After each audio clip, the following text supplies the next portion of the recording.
আর আল্লাহ সুবহানাহু ওয়া তাআলার রয়েছে ইলমে গায়েব। মানুষ জন্মানোর আগেই তিনি জানেন কখন মানুষটা জন্ম নেবে, সে ভালো কাজ করবে নাকি খারাপ কাজ করবে, সে মেনে চলবে আল্লাহ সুবহানাহু ওয়া তাআলার নির্দেশগুলো নাকি অমান্য করবে। আল্লাহ জানেন, তিনি জানেন যে সেই মানুষটা বেহেশতে যাবে নাকি দোজখে যাবে, জান্নাতে না জাহান্নামে যাবে, আল্লাহ জানেন। তবে আল্লাহ যদি এরকম করতেন, যখনই একজন মানুষ জন্মালো অথবা জন্মানোর আগেই তাকে বেহেশতে পাঠিয়ে দিলেন যার বেহেশতে যাওয়া উচিত, আর তাকে দোজখে পাঠালেন যার দোজখে যাওয়া উচিত, যে মানুষগুলো বেহেশতে গেছে তারা হয়তো আপত্তি করবে না, তারা বলবে ভালো, আলহামদুলিল্লাহ, আমাদের আল্লাহ বেহেশতে পাঠিয়েছেন, সমস্যা নেই। তবে যাদেরকে দোজখে পাঠানো হবে তারা অবশ্যই আপত্তি জানাবে যে আপনি তো আমাদের কোনো সুযোগই দেননি, আল্লাহ কোনো পরীক্ষা ছাড়াই আমাদের দোজখে পাঠিয়ে দিলেন। আল্লাহ সুবহানাহু ওয়া তাআলা সবসময়ই করেন সুবিচার। আল্লাহ পবিত্র কোরআনে বলেছেন সূরা নিসা অধ্যায় নম্বর 4 আয়াত নম্বর 40, আল্লাহ সুবহানাহু ওয়া তাআলা কারোর সাথে অনুপরিমাণও জুলুম করেন না। সেই কারণে আল্লাহ সুবহানাহু ওয়া তাআলা মানুষকে এই পৃথিবীতে পাঠান। যদি আল্লাহ সুবহানাহু ওয়া তাআলার নির্দেশগুলো মেনে চলেন তাহলে পরীক্ষায় পাশ করবেন, তা না হলে ফেল করবেন। অনেকে জিজ্ঞেস করতে পারে যে ইমানের অন্যতম একটা স্তম্ভ, সর্বশেষ স্তম্ভ কদর অর্থাৎ নিয়তি সম্পর্কে। আর আল্লাহ পবিত্র কোরআনে বলেছেন সূরা সাজদা অধ্যায় নম্বর 32 আয়াত নম্বর 12, আল্লাহ বলেছেন যেসব মানুষ হবে দোজখের অধিবাসী, শেষ বিচারের দিনে তারা কোনোভাবেই আল্লাহ তাআলার বিচারে আপত্তি জানাতে পারবে না। উল্টো তারা বলবে, সেদিন সব অপরাধীরা তাদের মাথা নিচু করে রাখবে আর বলবে আমাদের ক্ষমা করুন। তারা কোনো আপত্তি জানাবে না, শুধু বলবে যে আমাদের আরেকটা সুযোগ দিন, আমাদের আরো একবার এই পৃথিবীতে পাঠান, সেইবার আমরা অবশ্যই হব বিশ্বাসী। তবে আল্লাহ তো জানেন, তিনি যদি আরেকবার এদেরকে এই পৃথিবীতে কখনো পাঠান তাহলে তার আগের স্মৃতিগুলো কিছুই থাকবে না, দোজখের স্মৃতি তাদের মনে থাকবে না। আল্লাহ ভালো করেই জানেন তারা সেই আগের ভুলগুলো আবারও করবে। এ কথা কোরআনে বলা হয়েছে সূরা আনাম অধ্যায় নম্বর 6 আয়াত নম্বর 28, যদি এই লোকগুলোকে আবার পৃথিবীতে পাঠানো হয় তারা আবারও সে একই ভুল করবে, কারণ তারা মিথ্যাবাদী। তাহলে আল্লাহ এটা আগে থেকেই জানেন যে এই লোকগুলোকে যদি আবার পৃথিবীতে পাঠান, যদি স্মৃতি মুছে ফেলা হয় দোজখে তারা যা কিছু দেখেছিল, তাহলে আবার একই ভুল করবে। এবার কদরের প্রসঙ্গে আসি। কদর হলো ইমানের 6 নম্বর স্তম্ভ, যে আল্লাহ সুবহানাহু ওয়া তাআলা, আমরা মুসলিমরা মানি যে আল্লাহ লিখেছেন কদর অর্থাৎ নিয়তি। অনেকে এখানে আপত্তি জানায়, অনেক লোক এভাবে প্রশ্ন করে, মুসলিম অমুসলিম অনেকেই বলে আল্লাহ তো সবকিছু নিয়তি লিখে রেখেছেন যে অমুক লোক ভালো হবে না খারাপ হবে, সে কাউকে খুন করবে কি করবে না, বা কাউকে ধর্ষণ করবে কিনা, অথবা চুরি করবে কিনা, অথবা ভালো কাজ করবে কিনা, সে বেহেশতে যাবে নাকি দোজখে, সবকিছু আগেই লেখা থাকলে আমরা কি করব? এখানে কার দোষ? যদি কাউকে খুন করি, আল্লাহ আমার কদরে লিখেছেন, আমি খুন করবো আর করে ফেললাম, এই দোষটা কার? দোষ তো আল্লাহর, তাহলে আমাকে দোজখে পাঠানো হবে কেন? আর এটা খুবই লজিক্যাল প্রশ্ন। এই প্রশ্নের উত্তরে বলবো, আমাদেরকে এই কদর বা নিয়তির ধারণা আগে বুঝতে হবে যে আল্লাহ সুবহানাহু ওয়া তাআলা আগে থেকে লিখে রেখেছেন একটা মানুষ কখন জন্মাবে, তারপরে সে কোন দেশে জন্মাবে, কখন মারা যাবে, কোন দেশে মারা যাবে। আল্লাহ পবিত্র কোরআনে বলেছেন সূরা ইসরা অধ্যায় 17 আয়াত নম্বর 14, যে যখন কোনো শিশু জন্ম নেয় তার কর্মগুলো আমি তার গ্রীবালগ্ন করে দিই। একজন মানুষের ব্যাপারে আল্লাহ জানেন সে কি করবে, ভালো না খারাপ, সঠিক না বেঠিক, সে বেহেশতে যাবে নাকি দোজখে যাবে। তবে আল্লাহ সুবহানাহু ওয়া তাআলার আছে ইলমে গায়েব।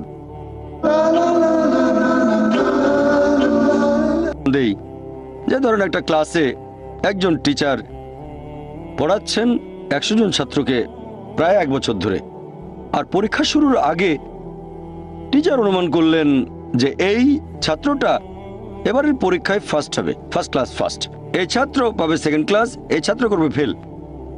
এটা আমি উদাহরণ হিসেবে বলছি।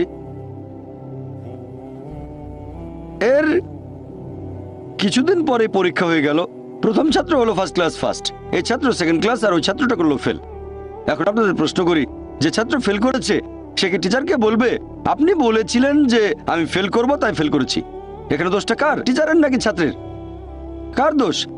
ছাত্রের। টিচার অনুমান করেছেন এই ছাত্রটা বাইরে ঘুরে বেড়ায়, ঠিক মতো ক্লাসে আসে না, সিনেমা দেখতে যায়, এই জন্য সে ফেল করবে।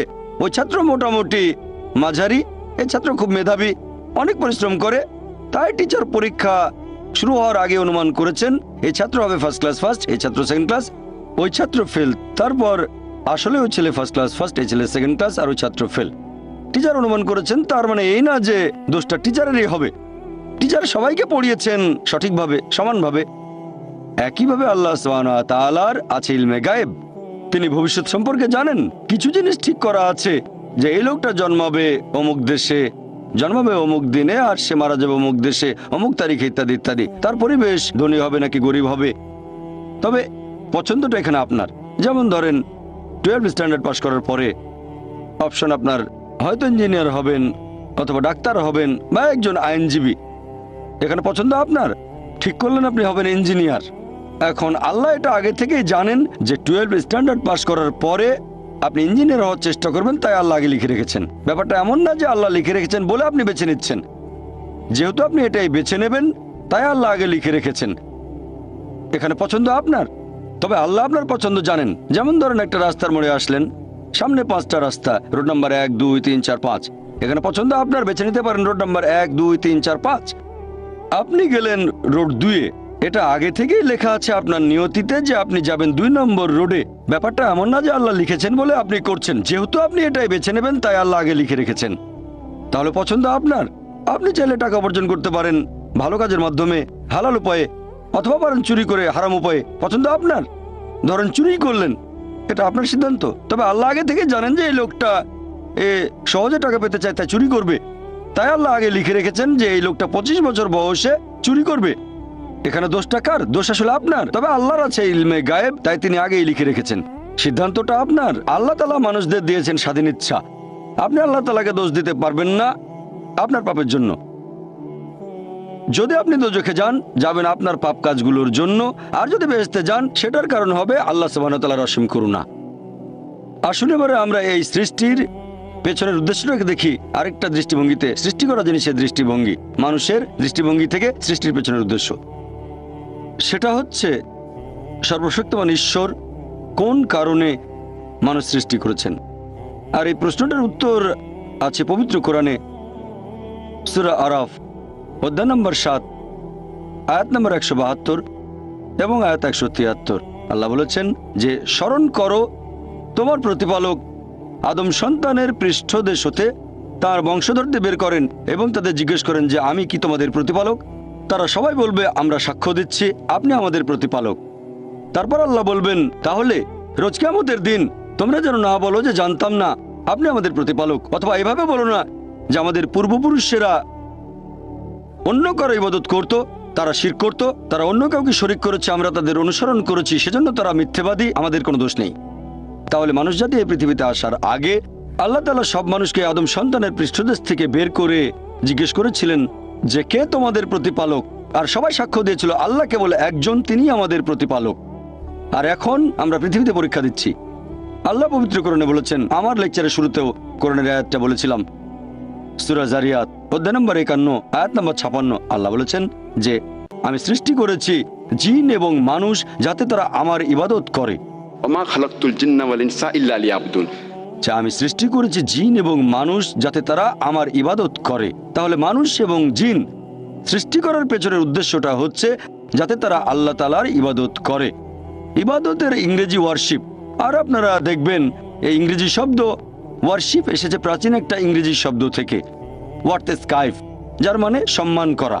আর আপনারা যদি নতুন সংস্করণের ওয়েবস্টার ডিকশনারি দেখেন, সেটা বলছে ওয়ারশিপ মানে কোনো ঈশ্বর বা দেবতার আরাধনা করা এবং সম্মান করা, ঈশ্বরের আরাধনা এবং সম্মান করা। আর এই ওয়ারশিপ শব্দের আরবি করলে হবে ইবাদা। ওমা খালাকতুল জিন্না ওয়াল ইনসা ইল্লা লিয়াবুদুন। এই ওয়ারশিপ শব্দের আরবি হচ্ছে ইবাদা। এই ইবাদার মূল আরবি শব্দ হচ্ছে আব্দ, যার মানে হচ্ছে ভৃত্য। আর একজন ভৃত্যের দায়িত্ব তার মনিবের যাবতীয় ইচ্ছার আদেশগুলো পালন করা। তাহলে ইবাদা মানে আল্লাহ সুবহানাহু ওয়া তাআলার ইচ্ছার কাছে সম্পূর্ণভাবে আত্মসমর্পণ করা। ইবাদা মানে আমাদের স্রষ্টা আল্লাহ তাআলার যাবতীয় ইচ্ছার কাছে সম্পূর্ণভাবে আত্মসমর্পণ করা। আর আপনারা খেয়াল করলে দেখবেন যে এটাও একটা ইবাদতের অংশ হবে যদি আল্লাহ সুবহানাহু ওয়া তাআলার প্রশংসা করেন। আর আল্লাহ পবিত্র কোরআনে বলেছেন সূরা আন-নাসর অধ্যায় নম্বর 110 আয়াত নম্বর 3। আল্লাহ বলেছেন, ইযা জা নাসরুল্লাহি ওয়াল ফাত ওয়া রাইতান নাস ইয়াদখুলুনা ফি দীনিল্লাহি ফাজা ফাসাব্বিহ বিহামদি রাব্বিকা ওয়াস্তাগফির ইন্নাহু কানা তাওয়াবা। যার মানে প্রশংসা সহ প্রতিপালকের মহিমা ঘোষণা করো, প্রশংসা সহ আল্লাহর মহিমা ঘোষণা করো। তাহলে এক ধরনের ইবাদত হচ্ছে আমাদের স্রষ্টা আল্লাহর প্রশংসা করা। অনেকে জিজ্ঞেস করতে পারে যে আল্লাহ তাআলার কাছে মানুষের করা এই প্রশংসার কি কোনো প্রয়োজন আছে? আল্লাহ সুবহানাহু ওয়া তাআলা কি মানুষের এই প্রশংসার উপরে নির্ভর করেন? আসল কথা হচ্ছে পৃথিবীর সব মানুষ যদি আল্লাহ তাআলার প্রশংসা করে সেটা তাকে মহান করতে পারবে না, আর কোনো মানুষ যদি তার প্রশংসা নাও করে তাতে কোনো ক্ষতি হবে না, তিনি একই রকম থাকবেন। যদি বলেন আল্লাহু আকবার 1000 বার 1,00,000 বার, তাতে আল্লাহ আরো মহান হয়ে যাবেন না। আবার যদি আল্লাহু আকবার নাও বলেন তিনি ছোট হবেন না, তিনি সবচেয়ে মহান সেরকমই থাকবেন। আল্লাহ পবিত্র কোরআনে বলেছেন সূরা ফাতির অধ্যায় 35 আয়াত 15 যে আল্লাহ সুবহানাহু ওয়া তাআলা কখনোই মানুষের মুখাপেক্ষী নন, বরং আমরা আল্লাহর মুখাপেক্ষী। মানুষের প্রয়োজন আল্লাহ তাআলাকে, সকল প্রশংসা কেবল তারই। আল্লাহ তার সৃষ্টির উপর নির্ভর করেন না, সৃষ্টি করা সবকিছু তার উপর নির্ভর করে, আর সকল প্রশংসা কেবল তার। প্রশ্ন করতে পারেন আমাদের প্রশংসা করায় আল্লাহর কি প্রয়োজন? এর কারণ হচ্ছে এতে আমাদের নিজেদেরই উপকার হবে, কারণ এটা মানুষের একটা বৈশিষ্ট্য। যখন কারো প্রশংসা করছি, হয়তো সে লোক খুব বিখ্যাত, আমরা তার কথাগুলো মেনে চলি। যেমন ধরেন আপনার মায়ের হয়তো হার্টের সমস্যা হয়েছে, আর অপশন আছে দুটো। প্রথম অপশনে যে ডাক্তার পৃথিবীর মধ্যে সবচেয়ে সেরা ডাক্তার, 1 নম্বর, খুব বিখ্যাত, সবাই তাকে চেনেন, 1 নম্বর। আরেকজন সাধারণ MBBS ডাক্তার। দুটো অপশনের যে কোনো একটা আপনাকে বেছে নিতে হবে। দুজনেই ফ্রি চিকিৎসা করছে, আপনি কার কাছে যাবেন? যাবেন সেই ডাক্তারের কাছে যে খুব বিখ্যাত, পৃথিবীর মধ্যে 1 নম্বর হার্ট বিশেষজ্ঞ। আর সেই ডাক্তার যে পরামর্শ দেবে, যেহেতু সে খুব বিখ্যাত আর আপনিও মানেন সবচেয়ে সেরা ডাক্তার পুরো পৃথিবীর মধ্যে, আপনি তার পরামর্শ মেনে চলবেন। সে কারণেই যখন আল্লাহ তাআলার প্রশংসা করছি, আমরা বলি তিনি সর্বশক্তিমান, তিনি পরম করুণাময়, তিনি পরম দয়ালু। যখন আমরা প্রশংসা করি, তিনি আমাদের যে উপদেশ দিয়েছেন সর্বশেষ ও চূড়ান্ত আসমানি কিতাব পবিত্র কোরআনে, অথবা যে উপদেশ দিয়েছেন তার নবীর মাধ্যমে সর্বশেষ ও চূড়ান্ত নবী মুহাম্মদ সাল্লাল্লাহু আলাইহি সাল্লাম, সেগুলো মেনে চলবো। আমরা যে প্রশংসা করি, এতে করে আল্লাহ তাআলার কোনো উপকার হয় না। এই প্রশংসা তার প্রয়োজন নেই, এটা আমাদের উপকারের জন্য। যখন আল্লাহর প্রশংসা করছি যে তিনি সবচেয়ে মহান, তিনি সবচেয়ে জ্ঞানী। আচ্ছা, আল্লাহ আমাদের বলেছেন তোমরা মদ খেও না, আমরা মদ খাবো না। যখন মেনে নিচ্ছেন আল্লাহ সবচেয়ে জ্ঞানী, সবচেয়ে মহান, তিনি পরম করুণাময়, এরপর যদি আল্লাহ কোনো উপদেশ দেন, সেক্ষেত্রে মানুষের বৈশিষ্ট্য এমন কারো কথা মেনে চলা যিনি সবচেয়ে মহান। সেজন্য আমরা আল্লাহ তাআলার প্রশংসা করি নিজের উপকারের জন্য। আর সে কারণেই আল্লাহ তাআলা পবিত্র কোরআনে বলেছেন সূরা তাহা অধ্যায় নম্বর 20 আয়াত নম্বর 14 যে অবশ্যই আমি আল্লাহ সুবহানাহু ওয়া তাআলা, আমি আল্লাহ, আমি ব্যতীত কোনো উপাস্য নেই। অতএব প্রতিদিন আমার ইবাদত করো, আমার জন্য নামাজ আদায় করো প্রতিদিন। আল্লাহ নির্দেশ দিচ্ছেন প্রতিদিন নামাজ আদায় করো, কারণ এখন পৃথিবীতে দেখবেন চারিদিকে শুধু খারাপ জিনিস, চারিদিকে শুধু ধ্বংস, আমরা পথ হারিয়ে ফেলবো। এই নামাজকে বলা যায় ন্যায়নিষ্ঠতার প্রোগ্রামিং। ইবাদতের এই কাজটা ন্যায়নিষ্ঠতার একটা প্রোগ্রামিং, আমরা প্রোগ্রামড হচ্ছি। একজন ডাক্তার বলবে যে ভালো স্বাস্থ্যের জন্য দিনে কমপক্ষে 3 বার খেতে হবে, তাহলে স্বাস্থ্যবান আত্মার জন্য প্রত্যেক দিন কমপক্ষে 5 ওয়াক্ত নামাজ পড়তে হবে। তাহলে ইবাদতের সবগুলো কাজেই আমাদের উপকার হবে। আল্লাহ পবিত্র কোরআনে বলেছেন সূরা বাকারা অধ্যায় নম্বর 2 আয়াত 183 তোমাদের জন্য রোজার বিধান দেওয়া হলো যেমন বিধান দেওয়া হয়েছিল তোমাদের পূর্ববর্তীগণকে, যাতে করে তোমরা শিখতে পারো আত্মসংযম। আমরা রোজা রাখি কেন? যাতে আত্মসংযম শিখতে পারি। এখনকার মনোবিজ্ঞানীরা বলবেন যদি ক্ষুধাকে নিয়ন্ত্রণ করতে পারেন, তাহলে নিজের সব আকাঙ্ক্ষাকে নিয়ন্ত্রণ করতে পারবেন। আমরা যখন রোজা থাকি তখন কিছু খাই না, পান করি না, ভোর থেকে সূর্যাস্ত পর্যন্ত। ক্ষুধাকে নিয়ন্ত্রণ করতে পারলে প্রায় সব আকাঙ্ক্ষাকে নিয়ন্ত্রণ করতে পারবেন। তাহলে রোজার মাধ্যমে আমরা আল্লাহ সুবহানাহু ওয়া তাআলার ইবাদত করছি। এখানে উপকার হচ্ছে কার? আল্লাহর না, উপকার হচ্ছে আমাদের। নিজেদের আকাঙ্ক্ষাকে নিয়ন্ত্রণ করা শিখছি।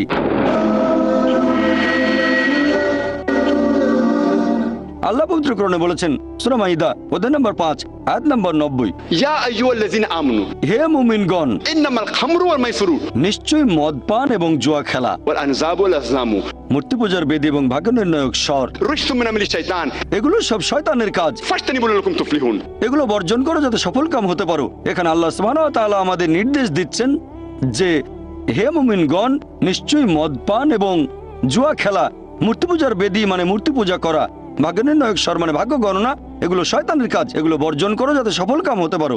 আর আল্লাহ এর পরের আয়াতে বলছেন সূরা মাইদা অধ্যায় নম্বর 5 আয়াত নম্বর 91 যে শয়তান মানুষের মধ্যে শত্রুতা আর বিদ্বেষ সৃষ্টি করতে চায় এই মদ এবং জুয়ার মাধ্যমে।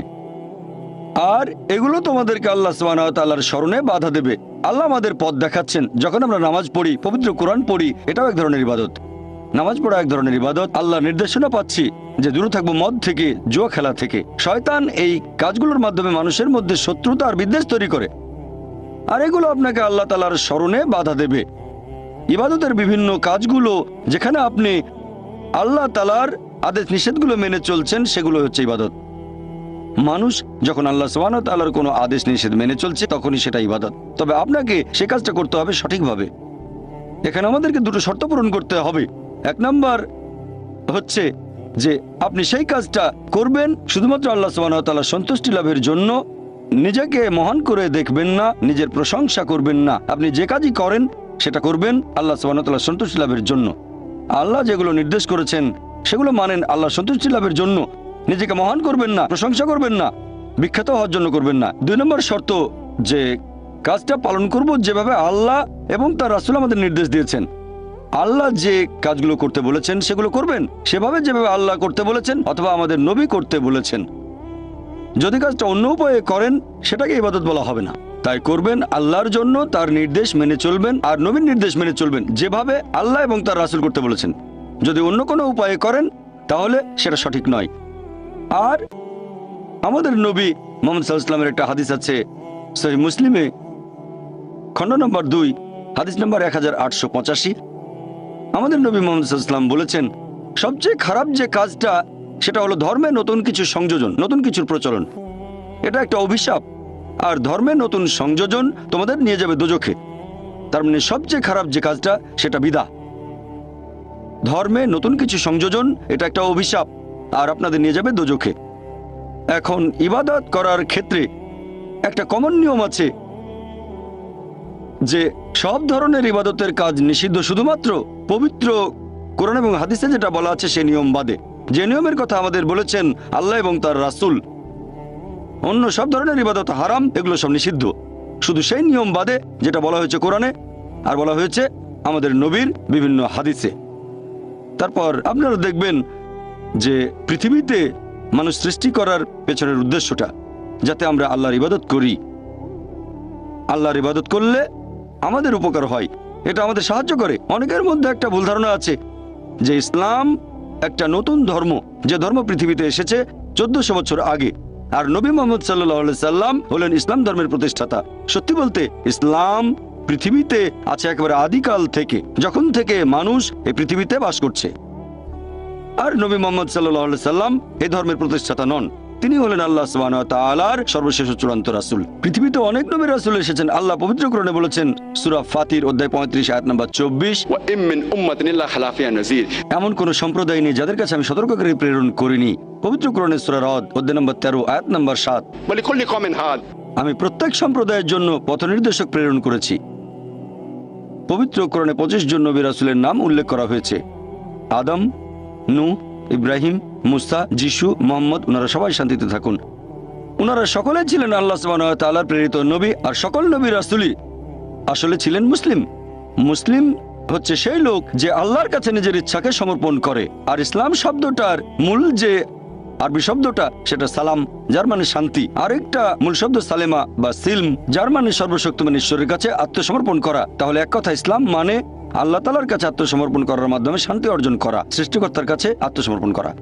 সকল নবী রাসূল একটা বাণী প্রচার করেছেন, আর কেউ যদি নিজের ইচ্ছাকে আল্লাহ তাআলার কাছে সমর্পণ করে তাকে বলা হয় মুসলিম।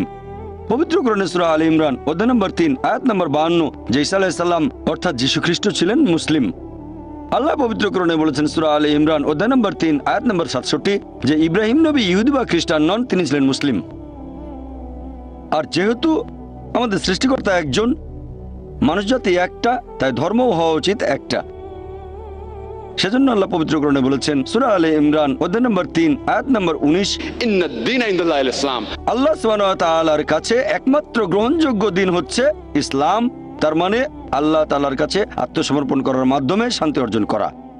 আল্লাহ এই কথা আবার বলেছেন সূরা আলে ইমরান অধ্যায় নম্বর 3 আয়াত নম্বর 85 যদি কেউ ইসলাম ব্যতীত অন্য কোনো ধর্ম গ্রহণ করে সেটা আল্লাহ তাআলা কবুল করবেন না এবং আখিরাতে সে হবে ক্ষতিগ্রস্তদের অন্তর্ভুক্ত।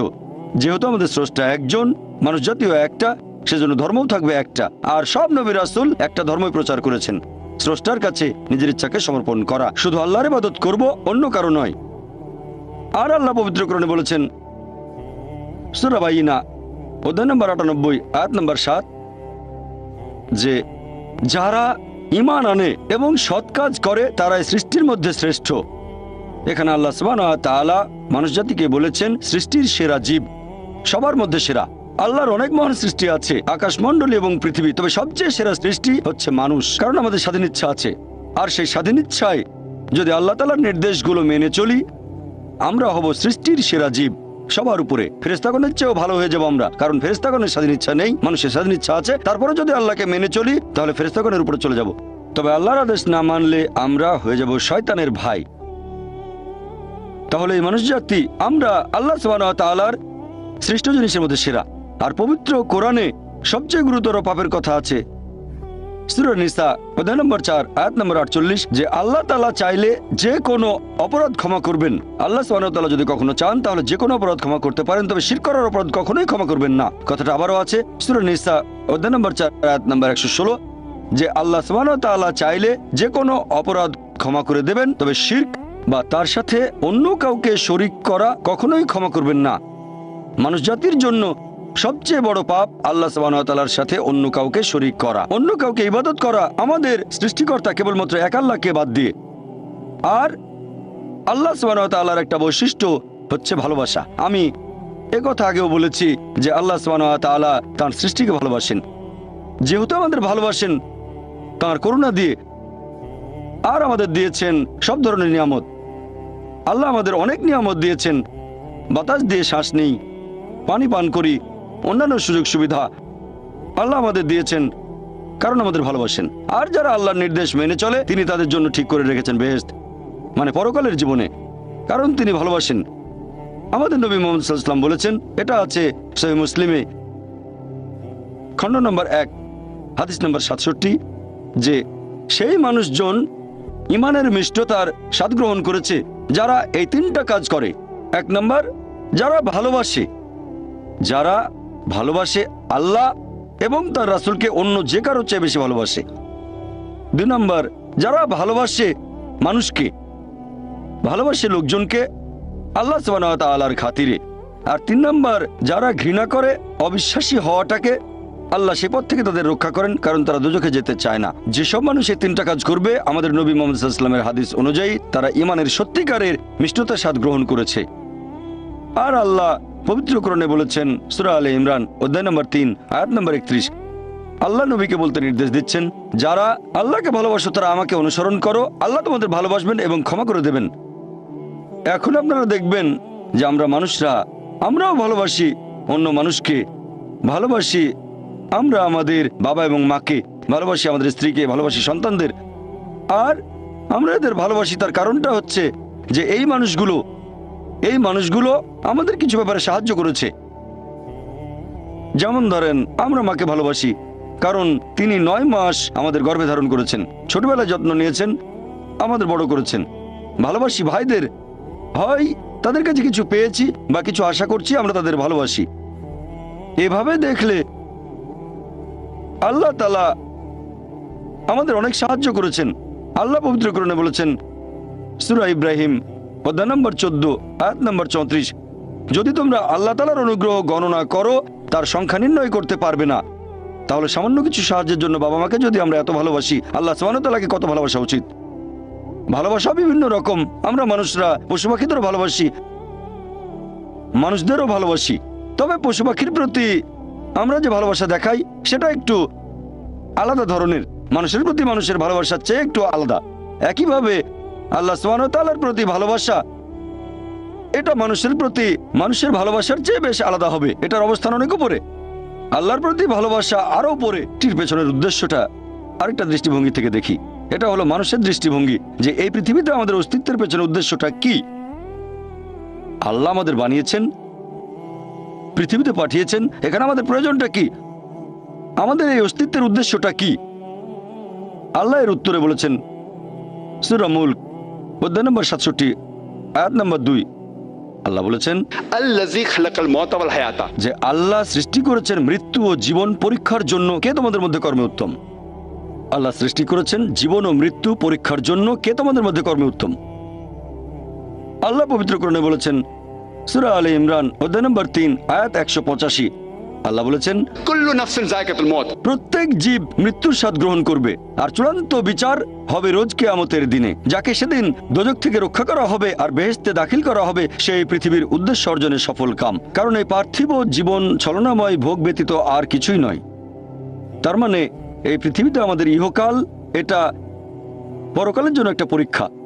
যদি আল্লাহ সুবহানাহু ওয়া তাআলার আদেশগুলো মেনে চলেন, তাহলে পরকালের জীবনে বেহেশতে যেতে পারবেন, আর আদেশগুলো না মানলে বেহেশতে যেতে পারবেন না, দোজখে যাবেন। তাহলে এই জীবন আমাদের অস্তিত্বের পেছনের উদ্দেশ্য, আল্লাহ বলছেন, পরকালের জন্য পরীক্ষা। আর আল্লাহ পবিত্র কোরআনে বলেছেন সূরা আনকাবুত অধ্যায় নম্বর 29 আয়াত নম্বর 2, যে তোমরা কি মনে করো আমরা ঈমান এনেছি এটা বললেই তোমাদের ছেড়ে দেওয়া হবে? তোমাদের অবশ্যই পরীক্ষা নেব। যদি শুধু মুখে বলেন আল্লাহকে বিশ্বাস করি, আমি একজন মুসলিম, আমি একজন মুমিন, এটা বললেই আল্লাহ ছেড়ে দেবেন? এখানেই পরীক্ষা শেষ? আল্লাহ বলছেন, তোমরা জানো না আমি পরীক্ষা করব? শুধু বললেন আমি একজন মুসলিম, শুধু মুখে বললেন আমি বিশ্বাসী, মুখে বললেন আমি আল্লাহর কাছে নিজের ইচ্ছাকে সমর্পণ করি, তাহলে আপনাকে ছেড়ে দেওয়া হবে না। আল্লাহ অবশ্যই পরীক্ষা করবেন। আল্লাহ পবিত্র কোরআনে বলেছেন সূরা বাকারা অধ্যায় নম্বর 2 আয়াত নম্বর 155, আমি অবশ্যই তোমাদের পরীক্ষা করব ক্ষুধার ভয় দিয়ে, জীবন আর ধন সম্পদের ক্ষয়ক্ষতি দিয়ে, এবং ফল ও ফসলের ক্ষয়ক্ষতি দিয়ে। আর শুভ সংবাদ দাও তাদের যারা ধৈর্যশীল, আল্লাহ সবাইকে পরীক্ষা করবেন ভয় দিয়ে, ক্ষুধা দিয়ে, জীবন আর ধন সম্পদের ক্ষয়ক্ষতি দিয়ে, ফল ফসলের ক্ষয়ক্ষতি দিয়ে। আল্লাহ অবশ্যই পরীক্ষা করবেন। আর আল্লাহ এক একজনকে এক একভাবে পরীক্ষা করেন। আল্লাহ পবিত্র কোরআনে বলেছেন সূরা আনাম অধ্যায় নম্বর 6 আয়াত নম্বর 165, আল্লাহ বলেছেন যে তিনি কিছু মানুষকে অন্যদের তুলনায় বেশি মর্যাদা দান করেছেন। আল্লাহ সুবহানাহু ওয়া তাআলা কিছু মানুষকে অন্য মানুষদের তুলনায় বেশি মর্যাদা দিয়েছেন। আল্লাহ কোরআনে বলেছেন সূরা নাহল অধ্যায় নম্বর 16 আয়াত নম্বর 71, যে তিনি কিছু মানুষকে অন্য মানুষের তুলনায় শ্রেষ্ঠত্ব দান করেছেন। আল্লাহ এই কথা আবারও বলেছেন সূরা আনাম অধ্যায় নম্বর 6 আয়াত নম্বর 165, যে আল্লাহ সুবহানাহু ওয়া তাআলা কিছু মানুষকে অন্যদের তুলনায় বেশি মর্যাদায় উন্নীত করেছেন, আর তিনি যা দিয়েছেন তার ভিত্তিতেই তোমাদের বিচার করা হবে। এখানে অনেক লোকজন এভাবে প্রশ্ন করে, আল্লাহ তাআলা এখানে সুবিচার করবেন কিভাবে? কেউ হয়তো জন্মায় গরিব পরিবারে, আবার কেউ জন্মায় ধনী পরিবারে, কেউ জন্মায় ভালো স্বাস্থ্য নিয়ে, কেউ জন্মায় অসুস্থ হয়ে। এটাই তো অবিচার। আল্লাহ তাআলা সুবিচার করেন না। তিনি এইসব আলাদা মানুষের জন্য আলাদা বিচার করবেন কিভাবে? আমরা জানি যে পার্থিব জীবনে আছে জন্ম আর মৃত্যু, বিভিন্ন অসুখ হতে পারে, কেউ গরিব কেউ ধনী, এই সবই আসলে পরীক্ষা। আর আল্লাহ পবিত্র কোরআনে বলেছেন সূরা আনফাল অধ্যায় নম্বর 8 আয়াত নম্বর 28, আল্লাহ বলেছেন যে অবশ্যই তোমাদের ধন সম্পদ আর সন্তান সন্ততি এগুলো তোমাদের জন্য পরীক্ষা। এরপর সূরা মুনাফিকুন অধ্যায় নম্বর 63 আয়াত নম্বর 9, যে তোমাদের সম্পদ আর সন্তান সন্ততি যেন তোমাদেরকে আল্লাহ তাআলার স্মরণে উদাসীন না করে। আল্লাহ তাআলা এক একজন মানুষকে এক একভাবে পরীক্ষা করেন। আপনি যদি কাউকে জিজ্ঞেস করেন যে ভালো কাজগুলো কি কি আর ভালো কাজগুলো কি, এই ব্যাপারে আস্তিক নাস্তিক সব ধরনের মানুষই তখন বলবে ভালো কাজ হচ্ছে দান করা, নিজে সন্তুষ্ট থাকা। কয়েকটা ভালো কাজের কথা বললে দান করা থাকবে। এখন একজন মানুষ পরোপকারী কি না সেটা আল্লাহ কিভাবে পরীক্ষা করবেন? কিন্তু সবার সম্পদ যদি সমান থাকে, পরীক্ষার ব্যাপারটা তাহলে আসবে কিভাবে? পরীক্ষা তখনই নেওয়া যাবে যখন কেউ হবে ধনী আর কেউ হবে গরিব। তাই আল্লাহ তাআলা এক একজনকে এক একভাবে পরীক্ষা করেন। হয়তো কেউ জন্ম নিয়েছে ধনী পরিবারে, তাই সম্পদ অনেক বেশি, আবার কেউ জন্মায় গরিব হয়ে। তবে যে লোকটা ধনী, ইসলামিক শরিয়া অনুযায়ী ইসলাম ধর্মের একটা স্তম্ভ হচ্ছে জাকাত, যে প্রত্যেক ধনী লোক যাদের সঞ্চয় নিসাব লেভেলের উপরে 85 গ্রাম স্বর্ণ, সে প্রতি হিজরি বছরে সেই সঞ্চয়ের 2.5% জাকাত হিসেবে দান করে দেবে। সেই লোক হতে পারে লাখপতি, হতে পারে কোটিপতি। যদি সে ঠিকমতো জাকাত দেয় তাহলে সে পাবে 5 নম্বর। হয়তো সে পুরো জাকাত দিল না, সামান্য কিছু অংশ দান করলো, যা দেওয়ার কথা তার 20% দিল, যেটা দেওয়া উচিত তার সামান্য অংশ দিল, তাহলে সে ফেল করবে। আবার কেউ হয়তো জাকাতই দেবে না, একেবারে শূন্য। আর গরিব লোককে কোনো জাকাত দিতে হবে না, সেভাবে ফুল নাম্বার। কিন্তু আমরা মানুষরা এভাবে বলি, আহা বেচারা লোকটা খুব গরিব, এই লোকটার জীবনে শুধু সমস্যা আর সমস্যা। আর ধনীদের দেখে আমরা মুগ্ধ হই। আমাদের প্রিয় নবী বলেছেন যে একজন ধনী লোকের বেহেশতে প্রবেশ করা গরিবের চেয়ে অনেক বেশি কঠিন। আর পবিত্র কোরআন বলছে সূরা আনফাল অধ্যায় নম্বর 8 আয়াত নম্বর 28, ধন সম্পদ তোমাদের জন্য পরীক্ষা, এটা পরীক্ষা। আমরা বোকা তাই এভাবে চিন্তা করি যে এই লোকটার অনেক টাকা, আল্লাহ অনেক রহমত দিয়েছেন, এটা একটা পরীক্ষা। যদি এই রহমত ঠিক মতো ব্যবহার না করেন, এটা অবশ্যই রহমত, তবে এই পরীক্ষায় ফেল করার সম্ভাবনা অনেক বেশি। যেমন ধরেন বোর্ডের একটা পরীক্ষার প্রশ্ন গত বছরের কথা, 2 বছর আগের কথা, 2002 সালের কথা। সেবারের প্রশ্ন খুব কঠিন ছিল, বেশিরভাগ ছাত্রছাত্রী উত্তর দিতে পারেনি। পরের বছর সেই প্রশ্নটা আসলো না, তখন এটা বলা বোকামি, ও দুঃখ, এবার তো আসলো না, আপনি তো খুশি হবেন যে এবার আসেনি। তাহলে সম্পদ একটা পরীক্ষা। তাহলে যাদের ধন সম্পদ নেই তাদের জন্য ধনীদের তুলনায় বেহেশতে যাওয়াটা অনেক সহজ। আল্লাহ এক একজনকে এক একভাবে পরীক্ষা করেন। সেজন্য আল্লাহ বলেছেন তোমাদের ধন সম্পদ যেন তোমাদেরকে আল্লাহ তাআলার স্মরণে উদাসীন না করে, এটা একটা পরীক্ষা। নিজে সন্তুষ্ট থাকা। আর আমাদের নবী মুহাম্মদ সাল্লাল্লাহু আলাইহি ওয়াসাল্লাম বলেছেন, এটা আছে সহিহ বুখারীতে খণ্ড নম্বর 8 হাদিস নম্বর 447, নবী বলেছেন যদি কারো কাছে একটা পর্বত সমান স্বর্ণ থাকে সে এরকম আরেকটা চায়, যদি কারো কাছে এক পাহাড় স্বর্ণ থাকে তারপরেও সে আরেকটা স্বর্ণের পাহাড় চায়, আর সর্বশেষে তার মুখগহ্বর পূর্ণ হয় কবরের মাটি দিয়ে। সে যত ধনী লোকই হোক, হয়তো সে পৃথিবীর মধ্যে সবচেয়ে ধনী লোক, তারপরেও সে আরো বেশি সম্পদ চায়। মানুষ সন্তুষ্ট হয় না, বেশিরভাগ মানুষ কখনোই সন্তুষ্ট হয় না। আল্লাহ পবিত্র কোরআনে বলেছেন সূরা নিসা অধ্যায় নম্বর 4 আয়াত নম্বর 32 যে আল্লাহ যেটা দিয়ে অন্য মানুষকে শ্রেষ্ঠত্ব দান করেছেন সেটার উপরে তোমরা কোনো রকম লালসা করো না। এভাবে বলবেন না যে হে আল্লাহ তুমি অমুককে অনেক সম্পদ দিয়েছো, অমুককে অনেক সুন্দর একটা গাড়ি দিয়েছো, এমন কিছু আল্লাহর কাছে চাইবেন না যেটা অন্য কাউকে আল্লাহ দিয়েছেন, এটা লোকসান হবে আপনার। আর আমাদের প্রিয় নবী মুহাম্মদ সাল্লাল্লাহু আলাইহি সাল্লাম বলেছেন, এটা আছে সহিহ বুখারীতে খণ্ড নম্বর 4, আমাদের নবী বলেছেন যে সেই লোকদের দেখো যাদের ভাগ্য তোমার চেয়ে খারাপ, সেই সব লোককে দেখো না যারা তোমার চেয়ে বেশি ভাগ্যবান। তা না হলে তোমরা আল্লাহ তাআলাকে স্মরণ করায় অবহেলা করতে পারো, তা না হলে প্রতিপালকের প্রতি অকৃতজ্ঞ হয়ে যেতে পারো। তাহলে নবী বলেছেন তাদেরকে দেখো যাদের ভাগ্য খারাপ। তখন আপনি বলছেন আচ্ছা এই লোকটার তো কোনো গাড়ি নেই, আমার একটা মারুতি অন্তত আছে। তাকে দেখবেন না যারা আছে মার্সিডিজ, ও আমার মার্সিডিজ নেই কেন, ওই লোকের গাড়ি নেই, আমার তো একটা আছে। আপনি আল্লাহকে ধন্যবাদ জানাবেন। যখন মার্সিডিজ গাড়ির মালিকের সাথে নিজেকে তুলনা করবেন, ও আমার কেন মার্সিডিজ গাড়ি দিলেন না, তাদেরকে দেখবেন যাদের ভাগ্য খারাপ। তাহলে আপনি আল্লাহ সুবহানাহু ওয়া তাআলাকে স্মরণ করছেন। আর এটাই বৈশিষ্ট্য মানুষের। এরকম একটা গল্প যে এক লোকের মনে অনেক দুঃখ, কারণ তার কোনো জুতো নেই। তারপরে সে একটা লোককে দেখলো যার একটা পাই নেই। লোকটা অভিযোগ করতো আল্লাহর কাছে যে জুতো নেই, আল্লাহর কাছে অভিযোগ করতো আমার কোনো জুতো নেই। তারপর সেই লোকটাকে দেখলো যার একটা পা নেই, তখন সে আল্লাহকে ধন্যবাদ জানালো আমার অন্তত 2টো পা আছে। তাহলে সন্তুষ্ট হওয়া একটা পরীক্ষা। আমাদের নবী মুহাম্মদ সাল্লাল্লাহু আলাইহি ওয়াসাল্লাম বলেছেন, এটা আছে সহিহ বুখারীতে খণ্ড নম্বর 8 যে সত্যিকারের সম্পদ হচ্ছে সন্তুষ্ট হওয়া, ধন সম্পত্তি নয়। সত্যিকারের সম্পদ হলো সন্তুষ্ট হওয়া, পরিতুষ্ট হওয়া। আপনার যা কিছু আছে সেটার জন্য বলবেন আলহামদুলিল্লাহ, সকল প্রশংসা আল্লাহর। তাহলে হবেন সত্যিকারের মুমিন, হবেন সত্যিকারের বিশ্বাসী, হবেন সত্যিকারের মুসলিম, সন্তুষ্ট থাকবেন। অনেকে এভাবে বলে যে কোন কারণে আল্লাহ সুবহানাহু ওয়া তাআলা কিছু মানুষকে জন্ম থেকেই বানিয়েছেন স্বাস্থ্যবান, কিছু মানুষকে আল্লাহ সুস্বাস্থ্য দেন, আর কেউ জন্মায় অসুখ বিসুখ নিয়েই, হয়তো বংশগত কোনো রোগ, হার্ট ডিজিজ, কেউ বা জন্মায় বিকলাঙ্গ হয়ে। আল্লাহ কি অবিচার করছেন? আল্লাহ পবিত্র কোরআনে বলেছেন সূরা নিসা অধ্যায় নম্বর 4 আয়াত 40, আল্লাহ সুবহানাহু ওয়া তাআলা কারোর সাথে অনুপরিমাণে জুলুম করেন না। এটা একটা পরীক্ষা। আল্লাহ এক একজনকে এক একভাবে পরীক্ষা করেন। এরকম হতে পারে যে শিশু এখন জন্মাচ্ছে সেই সময় মাসুম, নিষ্পাপ, তার কোনো দোষ নেই। আর পবিত্র কোরআন বলছে সূরা আনফাল অধ্যায় নম্বর 8 আয়াত নম্বর 28 যে তোমাদের ধন সম্পদ আর সন্তান সন্ততি তোমাদের জন্য পরীক্ষা। আল্লাহ কথাটা আবারও বলেছেন অধ্যায় নম্বর 63 আয়াত নম্বর 9 যে তোমাদের ধন সম্পদ সন্তান সন্ততি তোমাদেরকে যেন আল্লাহ তাআলার স্মরণে উদাসীন না করে। এরকম হতে পারে যে পরীক্ষা নাও হচ্ছে বাবা মার, এটা বাবা মার জন্য পরীক্ষা। এরপর আপনারা দেখবেন যখন কোনো মানুষের উপর বিপর্যয় আসে সেটা হয় পরীক্ষা অথবা একটা শাস্তি। যে লোকগুলো আল্লাহ তাআলার পথ থেকে দূরে সরে গেছে তাদের জন্য এটা শাস্তি, আর যারা আল্লাহর পথে আছে তাদের জন্য পরীক্ষা। হতে পারে যে বাবা মা খুব ভালো মুসলিম, 5 ওয়াক্ত নামাজ পড়েন, হয়তো যাকাত দিয়েছেন, হজ পালন করেন, রমজান মাসে রোজা রাখেন, আল্লাহ তাদের একটা সন্তান দিলেন জন্ম থেকে যার হার্টে সমস্যা। সত্যিকারের মুসলিম, সত্যিকারের মুমিন বলবে আলহামদুলিল্লাহ, আল্লাহ তাআলা তোমাকে অনেক ধন্যবাদ। আল্লাহ তাদের পরীক্ষা করছেন।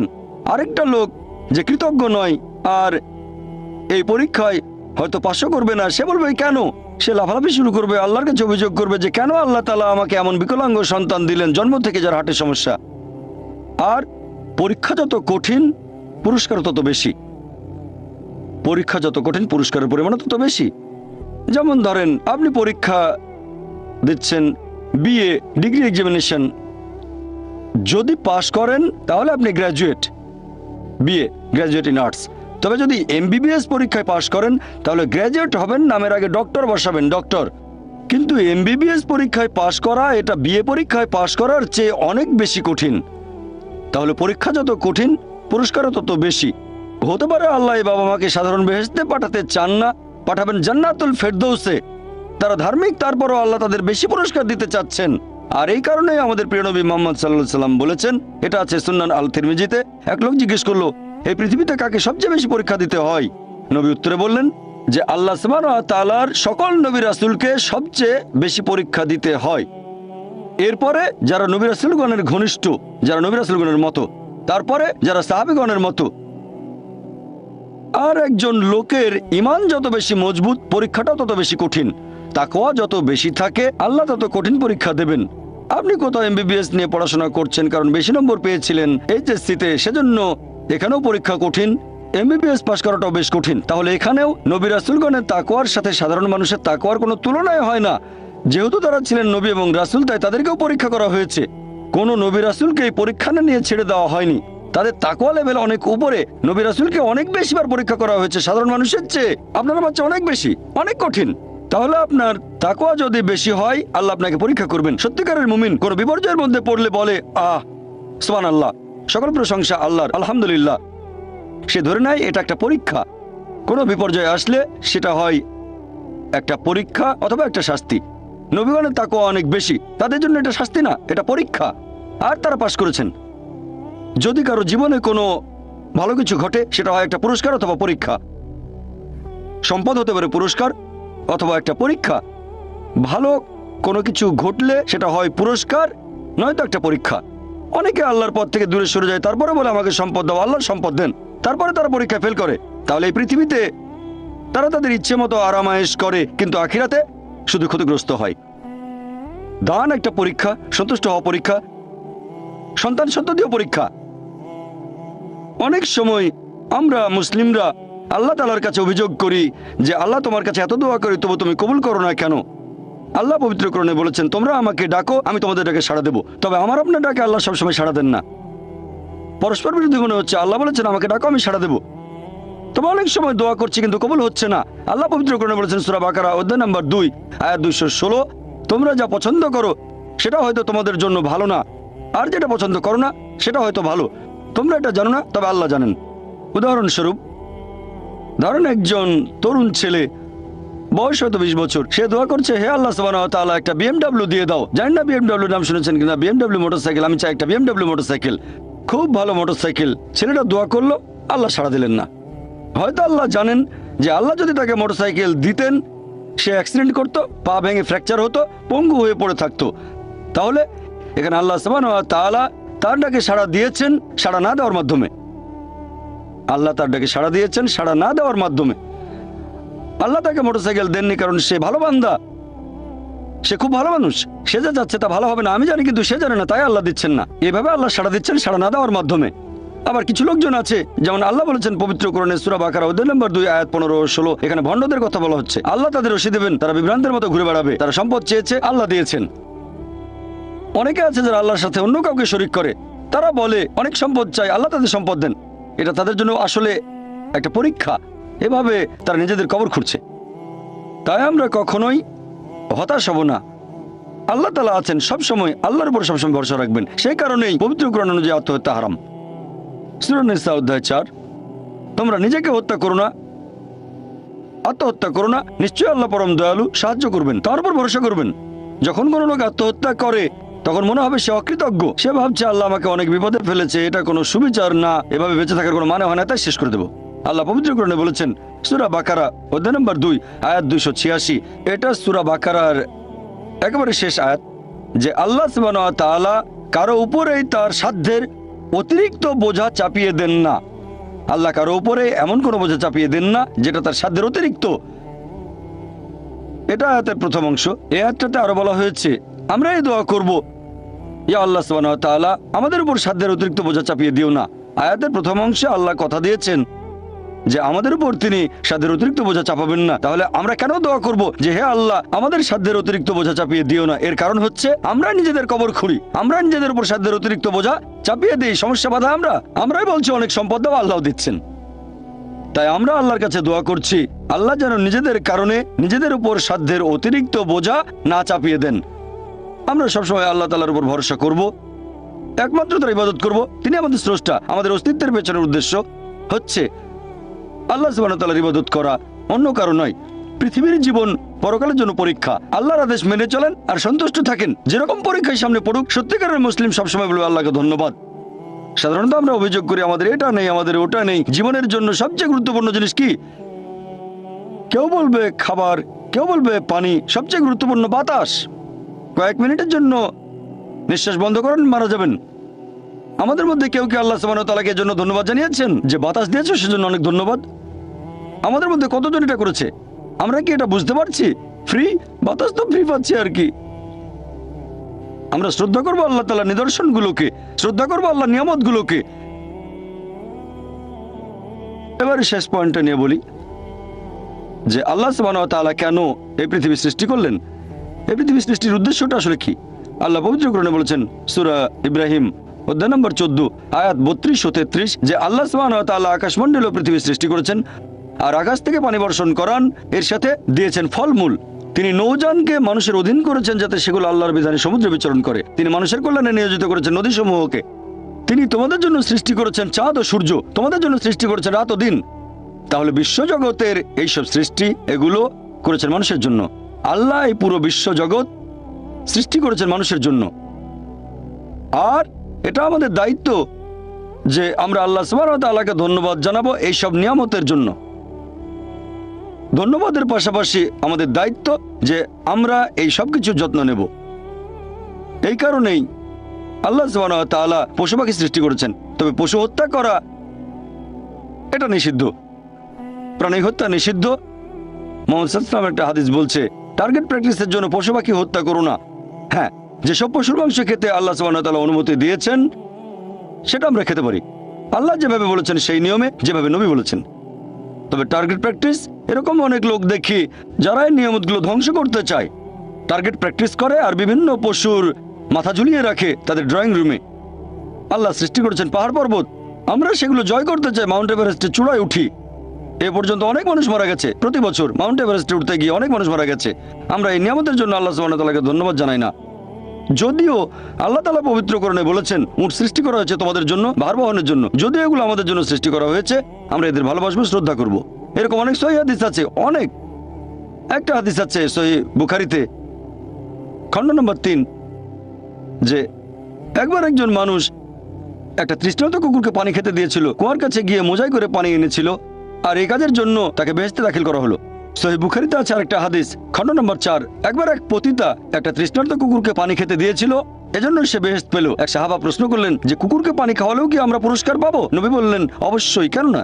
চিন্তা করেন যে পশুটাকে ঘরের ভেতরে ঢুকতে নিষেধ করা হয়েছে, যদি সেই পশুকেও পানি খেতে দেন আল্লাহ সেজন্য পুরস্কার দেবেন। একটা হাদিস বলছে একজন বৃদ্ধ মহিলা এক বিড়ালকে বেঁধে রেখে খাবার দিত না, আল্লাহ তাকে দোজখে পাঠালেন। কেন সে বিড়ালটাকে বেঁধে রাখলো, খাবার দিল না? অন্ততপক্ষে বিড়ালটাকে ছেড়ে দিলেও তো সে শিকার করে খেতে পারতো। আর আমাদের এক্সিবিশনে এরকম একটা পোস্টার আছে, আরো অনেক পোস্টার। তাহলে আমরা পশু পাখিকে ভালোবাসবো, যত্ন করব। এছাড়াও গাছপালা লতাপাতা আমরা খেতে পারি যখন প্রয়োজন আমাদের, তবে বিনা কারণে আমরা কোনো গাছপালা কাটবো না। এমনকি যুদ্ধের সময়ও নবী মুহাম্মদ সাল্লাল্লাহু আলাইহি ওয়াসাল্লাম বলেছেন যে তোমরা গাছ কেটে ফেলো না, শস্যে আগুন ধরিয়ে দিও না। তাহলে এগুলো সবই আল্লাহ সুবহানাহু ওয়া তাআলার সৃষ্টি। আর আল্লাহ পবিত্র কোরআনে বলেছেন সূরা আদিয়াত অধ্যায় নম্বর 100 আল্লাহ তাআলা যুদ্ধের সময়ের ঘোড়া সম্পর্কে আল্লাহ এখানে বলেছেন যে ঘোড়া চড়ে সৈন্যরা যুদ্ধে যায়। আল্লাহ এখানে শপথ করছেন আর বলছেন সূরা আদিয়াত আয়াত 1, 2, 3, 4 আল্লাহ বলেছেন এই ঘোড়াগুলোর খুরের আঘাতে আগুনের ফুলকি ছোটে, সে সময় ধুলোর মেঘ আকাশে ওড়ে, তারা শত্রু দলের ভেতরে ঢুকে পড়ে। বলা হচ্ছে আল্লাহ এখানে শপথ করছেন এই ঘোড়াগুলোকে নিয়ে, যুদ্ধের ময়দানের ঘোড়া। তাদের মধ্যে কোনো রকম ভয় নেই, কারণ তারা তাদের প্রভুর নির্দেশ মানে। যে মানুষটা ঘোড়ার পিঠে থাকে সেই মানুষটার জন্য তারা শত্রু দলের ভেতরে ঢুকে পড়ে, শত্রুর হাতে তরবারি বা অন্যান্য যত অস্ত্রই থাকুক না কেন, সেই ঘোড়া তারপরে সামনে এগিয়ে যায়, কারণ সে প্রভুর নির্দেশ মেনে চলে। আল্লাহ এখানে শপথ করছেন এই ঘোড়াগুলোকে নিয়ে। তারপর আল্লাহ তাআলা বলছেন, তবে মানুষ অবশ্যই অকৃতজ্ঞ। তার মানে যুদ্ধের ঘোড়া প্রভুর আদেশ মানতে গিয়ে মরার জন্য প্রস্তুত। এই কারণে ঘোড়াটা মারা যেতে পারে, তারপরও প্রভু আদেশ দিয়েছে বলে এগিয়ে যাচ্ছে। সামনে হয়তো অস্ত্র হাতে শত্রু দাঁড়িয়ে আছে, সামনে গেলে সে মারা যেতে পারে, তারপরে এটা প্রভুর আদেশ। তবে মানুষ যাতে অকৃতজ্ঞ, মোটেও কৃতজ্ঞ নয়। সে কারণে এই পৃথিবীর প্রত্যেকটা মানুষের দায়িত্ব হচ্ছে পৃথিবীর জীবনের এই উদ্দেশ্য পূরণ করা, যে আমাদের কোন কারণে সৃষ্টি করা হয়েছে। আল্লাহ সুবহানাহু ওয়া তাআলা আমাদের সৃষ্টিকর্তা, পরম করুণাময়, পরম দয়ালু, পরম ক্ষমাশীল, পরম ন্যায় বিচারক। তাই প্রত্যেকটা মানুষের দায়িত্ব আমরা আল্লাহ সুবহানাহু ওয়া তাআলার ইবাদত করব, আল্লাহ ব্যতীত কারো ইবাদত করব না। আর আমাদের ইহকালের এই জীবন পরকালের জন্য একটা পরীক্ষা। যদি আল্লাহর আদেশ মেনে চলি বেহেশতে যেতে পারবো, যদি না মানি পরীক্ষায় ফেল করব, জাহান্নামে যেতে হবে। আর আমরা সেই সব নিয়ামতগুলো যত্ন নেব যেগুলো আল্লাহ আমাদের দিয়েছেন। আমার লেকচার শেষ করার আগে কোরআনের একটা আয়াতের উদ্ধৃতি দিচ্ছি। সূরা আলে ইমরান অধ্যায় নম্বর 3 আয়াত 110 বলা হয়েছে, কুনতুম খায়রা উম্মাতিন উখরিজাত লিন-নাস। হে মুসলিম, তোমরা শ্রেষ্ঠ উম্মত, মানব জাতির জন্য আবির্ভূত। আমাদের বলা হয়েছে খায়রা উম্মাহ, শ্রেষ্ঠ উম্মত। যখনই কোনো সম্মান পাবেন তখনই আপনাকে দায়িত্ব পালন করতে হবে। দায়িত্ব পালন না করলে সম্মান পাবেন না। আর দায়িত্বের কথা এই আয়াতেই আছে। আল্লাহ বলেছেন, তা'মিরুনা বিল মারুফি ওয়া তানহাউনা আনিল মুনকার ওয়া তু'মিনুনা বিল্লাহ। কারণ তোমরা সৎ কাজে নির্দেশ দাও, অসৎ কাজে নিষেধ করো এবং আল্লাহকে বিশ্বাস করো। প্রত্যেক মানুষের দায়িত্ব হচ্ছে প্রচার করা, সে যতখানি জানে। যদি সৃষ্টির পেছনের উদ্দেশ্যটা জানেন সেটা অন্যদের বলেন। আমাদের সৃষ্টি করা হয়েছে আল্লাহ সুবহানাহু ওয়া তাআলার ইবাদত করার জন্য, অন্য কারো না। ইহকালের জীবন পরকালের জন্য পরীক্ষা। মানুষকে আহ্বান করেন সত্যের পথে, সত্যের পথে চলে আসতে বলেন। তা'মিরুনা বিল মারুফি ওয়া তানহাউনা আনিল মুনকার, অর্থাৎ মানুষকে বলবেন ভালো কাজ করতে আর খারাপ কাজ করতে বাধা দেবেন। এটা প্রত্যেক মুসলিমের দায়িত্ব, দাওয়া দেয়া বাধ্যতামূলক। যদি আমরা সৎ কাজের নির্দেশ না দেই আর যদি মানুষকে অসৎ কাজে বাধা না দেই, তাহলে নিজেদের মুসলিম বলার যোগ্য নই, বলতে পারবো না আমরা খায়রা উম্মাহ, শ্রেষ্ঠ উম্মত। কোরআনের একটা আয়াত বলে আমার লেকচার শেষ করছি। সূরা নাহল অধ্যায় 16 আয়াত 125 বলা হয়েছে, উদু ইলা সাবিলি রাব্বিকা বিল হিকমা ওয়াল মুআযাতিল হাসানা ওয়াজাদিল বিল্লাতি আহসান। মানুষকে তোমার প্রতিপালকের কথা আহ্বান করো হিকমত ও সদুপদেশ দ্বারা, এবং তাদের সাথে তর্ক করো, তাদের যুক্তি দেখাও উত্তম ও গ্রহণযোগ্য পন্থায়। ওয়া আখির দাওয়ানা আলহামদুলিল্লাহি রাব্বিল আলামিন। এখন আমরা শুরু করব প্রশ্নোত্তর পর্ব। অনুষ্ঠান শুরু করার আগে এই পর্বের নিয়ম কানুনগুলো বলি, যাতে করে এই সীমিত সময়টাকে সঠিকভাবে ব্যবহার করতে পারি। আপনাদের সামনে 4টা মাইক, যে কোনো একটার পেছনে লাইন দিয়ে দাঁড়ান। একটা মাইক রয়েছে মহিলাদের জন্য, পুরুষদের জন্য 3টা মাইক। একটা মাইক আছে পেছনে, একটা আমার ডান দিকে আর একটা এদিকে আমার বাম পাশে। আপনারা প্রশ্ন করার সময়ে দয়া করে আপনাদের নাম এবং পেশা বলবেন। মনে রাখবেন, এখানে প্রশ্ন করবেন, কোনো লেকচার দেবেন না। তাই প্রশ্ন করার সময় আপনারা সংক্ষিপ্ত আর যথাযথভাবে করবেন। আমি ভলান্টিয়ারদের অনুরোধ করব, যারা মাইকের পাশে আছেন আপনারা দয়া করে প্রথমেই সুযোগ দেবেন অমুসলিম ভাইদের, যারা লাইনে দাঁড়িয়ে আছেন ডক্টর জাকিরকে প্রশ্ন করার জন্য। অমুসলিম ভাইয়েরা সামনে এগিয়ে আসুন। প্রশ্ন করার ক্ষেত্রে অমুসলিম ভাইদের আগে সুযোগ দেওয়া হবে। জাকির বললেন, ঈশ্বর আমাদের সৃষ্টিকর্তা, তিনি কেবলমাত্র একজন। 2 নম্বর, ঈশ্বর মানুষকে সৃষ্টি করেছেন তার ভালোবাসা থেকে। 3 নম্বর, ঈশ্বর কাউকে করেছেন ধনী বা গরিব, স্বাস্থ্যবান বা অসুস্থ, এই সবই আসলে পরীক্ষা। একইভাবে খ্রিস্টানরা বিশ্বাস করে ঈশ্বর কেবলমাত্র একজন। 2 নম্বর, ঈশ্বর মানুষকে সৃষ্টি করেছেন তার ভালোবাসা থেকে। 3 নম্বর, ইসলাম ধর্মের মতোই এই সব কিছু দিয়ে আসলে পরীক্ষা করা হচ্ছে। এখন আমি আপনার কাছ থেকে এটা জানতে চাচ্ছি, ভুল বুঝবেন না, আমি খ্রিস্টান নই। ভাই, আপনি প্রশ্ন করলেন যে খ্রিস্টান ধর্মে ওইটা আছে ইসলামের মতো, যে ঈশ্বর একজন, ঈশ্বর তার সৃষ্টিকে ভালোবাসেন। আর আপনি প্রশ্ন করলেন এখানে পার্থক্যটা কি? খ্রিস্টান ধর্ম আর ইসলামের পার্থক্য জানতে চান নাকি? এদের পার্থক্য না, আপনি এটা আমাকে কিভাবে বোঝাবেন? একটু আগেই আপনি বললেন ইসলাম ধর্ম বাদে অন্য কোনো ধর্মের ইবাদতই গ্রহণ করা হবে না। আচ্ছা আচ্ছা ভাই, সুন্দর প্রশ্ন করেছেন। এবার আপনার প্রশ্নটা বোঝা যাচ্ছে। প্রথমে আপনি একটা মন্তব্য করেছিলেন, প্রশ্নবোধক চিহ্ন থাকলে বোঝা যায়, মন্তব্য হলে প্রশ্ন খুঁজে নিতে হয়। ইসলাম ধর্মে ইবাদতের বিভিন্ন কার্যকলাপের সাথে অন্যান্য ধর্মের ইবাদতের মধ্যে পার্থক্যটা কি? ইসলামে আলাদা কি আছে? খ্রিস্টান ধর্ম বলছে ঈশ্বর একজন, আরো বলছে যে ঈশ্বর আমাদের ভালোবাসেন। ইসলাম বলছে আল্লাহ একজন, ইসলাম বলছে আল্লাহ তার সৃষ্টিকে ভালোবাসেন। ইসলাম ইবাদত করতে বলছে খ্রিস্টান ধর্ম, তাই বলছে এখন এই ইবাদতের মধ্যে পার্থক্যটা কি ইসলাম আর খ্রিস্টান ধর্মে? অথবা ইসলাম ধর্মে আলাদা এমন কি আছে যেটা অন্য কোনো ধর্মে নেই, বিশেষ করে খ্রিস্টান ধর্ম? ভাই, যদি আপনি একটু মনোযোগ দিয়ে কোরআন পড়েন সঠিকভাবে, আমার লেকচারে বিভিন্ন বিষয় ব্যাখ্যা করেছি, এরপর যদি বাইবেলও পড়েন সঠিকভাবে, যদি সঠিক ব্যাখ্যা পড়েন, আমরা জানি যীশু খ্রিস্ট বা ঈসা আলাইহিস সালাম আল্লাহ সুবহানাহু ওয়া তাআলা প্রেরিত একজন নবী ও রাসূল। সেই মুসলিম আসলে মুসলিম নয় যদি সে যীশু খ্রিস্টকে নবী বলে বিশ্বাস না করে। আমরা মানি যে তিনি অলৌকিকভাবে জন্মেছিলেন কোনো পুরুষের হস্তক্ষেপ ছাড়াই। আমরা মানি যে তিনি হলেন মসীহ অর্থাৎ খ্রিস্ট। আমরা মানি যে তিনি আল্লাহর নির্দেশে জন্মান্ধর কুষ্ঠরোগীদের সুস্থ করেছিলেন। আমরা মানি যে তিনি আল্লাহর নির্দেশে মৃত মানুষকে জীবন দিয়েছেন। তবে আমাদের মধ্যে পার্থক্য আছে। অনেক খ্রিস্টান আছে যারা বলে যে যীশু খ্রিস্ট নাকি নিজেকে ঈশ্বর বলে দাবি করেছিলেন। তাহলে একটা হলো বাইবেলের সাথে পার্থক্য, আর একটা পার্থক্যের জায়গায় হচ্ছে খ্রিস্টানরা যেটা মনে করে, যেটা প্র্যাকটিস করে, এটার সাথে যে পার্থক্য। অনেক খ্রিস্টান বলে যে যীশু খ্রিস্ট নিজেকে ঈশ্বর বলে দাবি করেছিলেন। যখন তারা বলে যে ঈশ্বর একজন, তারা বলে যীশু খ্রিস্ট হলেন সর্বশক্তিমান। আর এই ব্যাপারটাতে আমরা মুসলিমরা আপত্তি জানাই। গোটা বাইবেলে একেবারে পরিষ্কার করে বলা এমন একটা অনুচ্ছেদ পাবেন না যেখানে যীশু খ্রিস্ট তার নিজের মুখে বলেছেন যে আমি ঈশ্বর অথবা আমার উপাসনা করো। তাহলে একজন সাধারণ খ্রিস্টানের কাছে ইবাদত করা হলো যীশু খ্রিস্টের ইবাদত বা উপাসনা করা।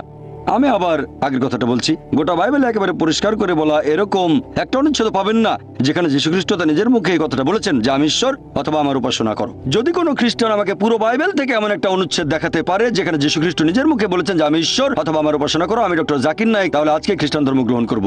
তরবারের নিচে আমি আমার মাথা রাখছি। আমি অন্য মুসলিম ভাইদের পক্ষ নিয়ে কথা বলছি না, কারণ বাইবেল পড়লে দেখবেন এটা বলা হচ্ছে গসপেল অফ জন অধ্যায় নম্বর 14 অনুচ্ছেদ 28, যীশু খ্রিস্ট নিজের মুখে বলেছেন আমার পিতা আমার চেয়ে মহান।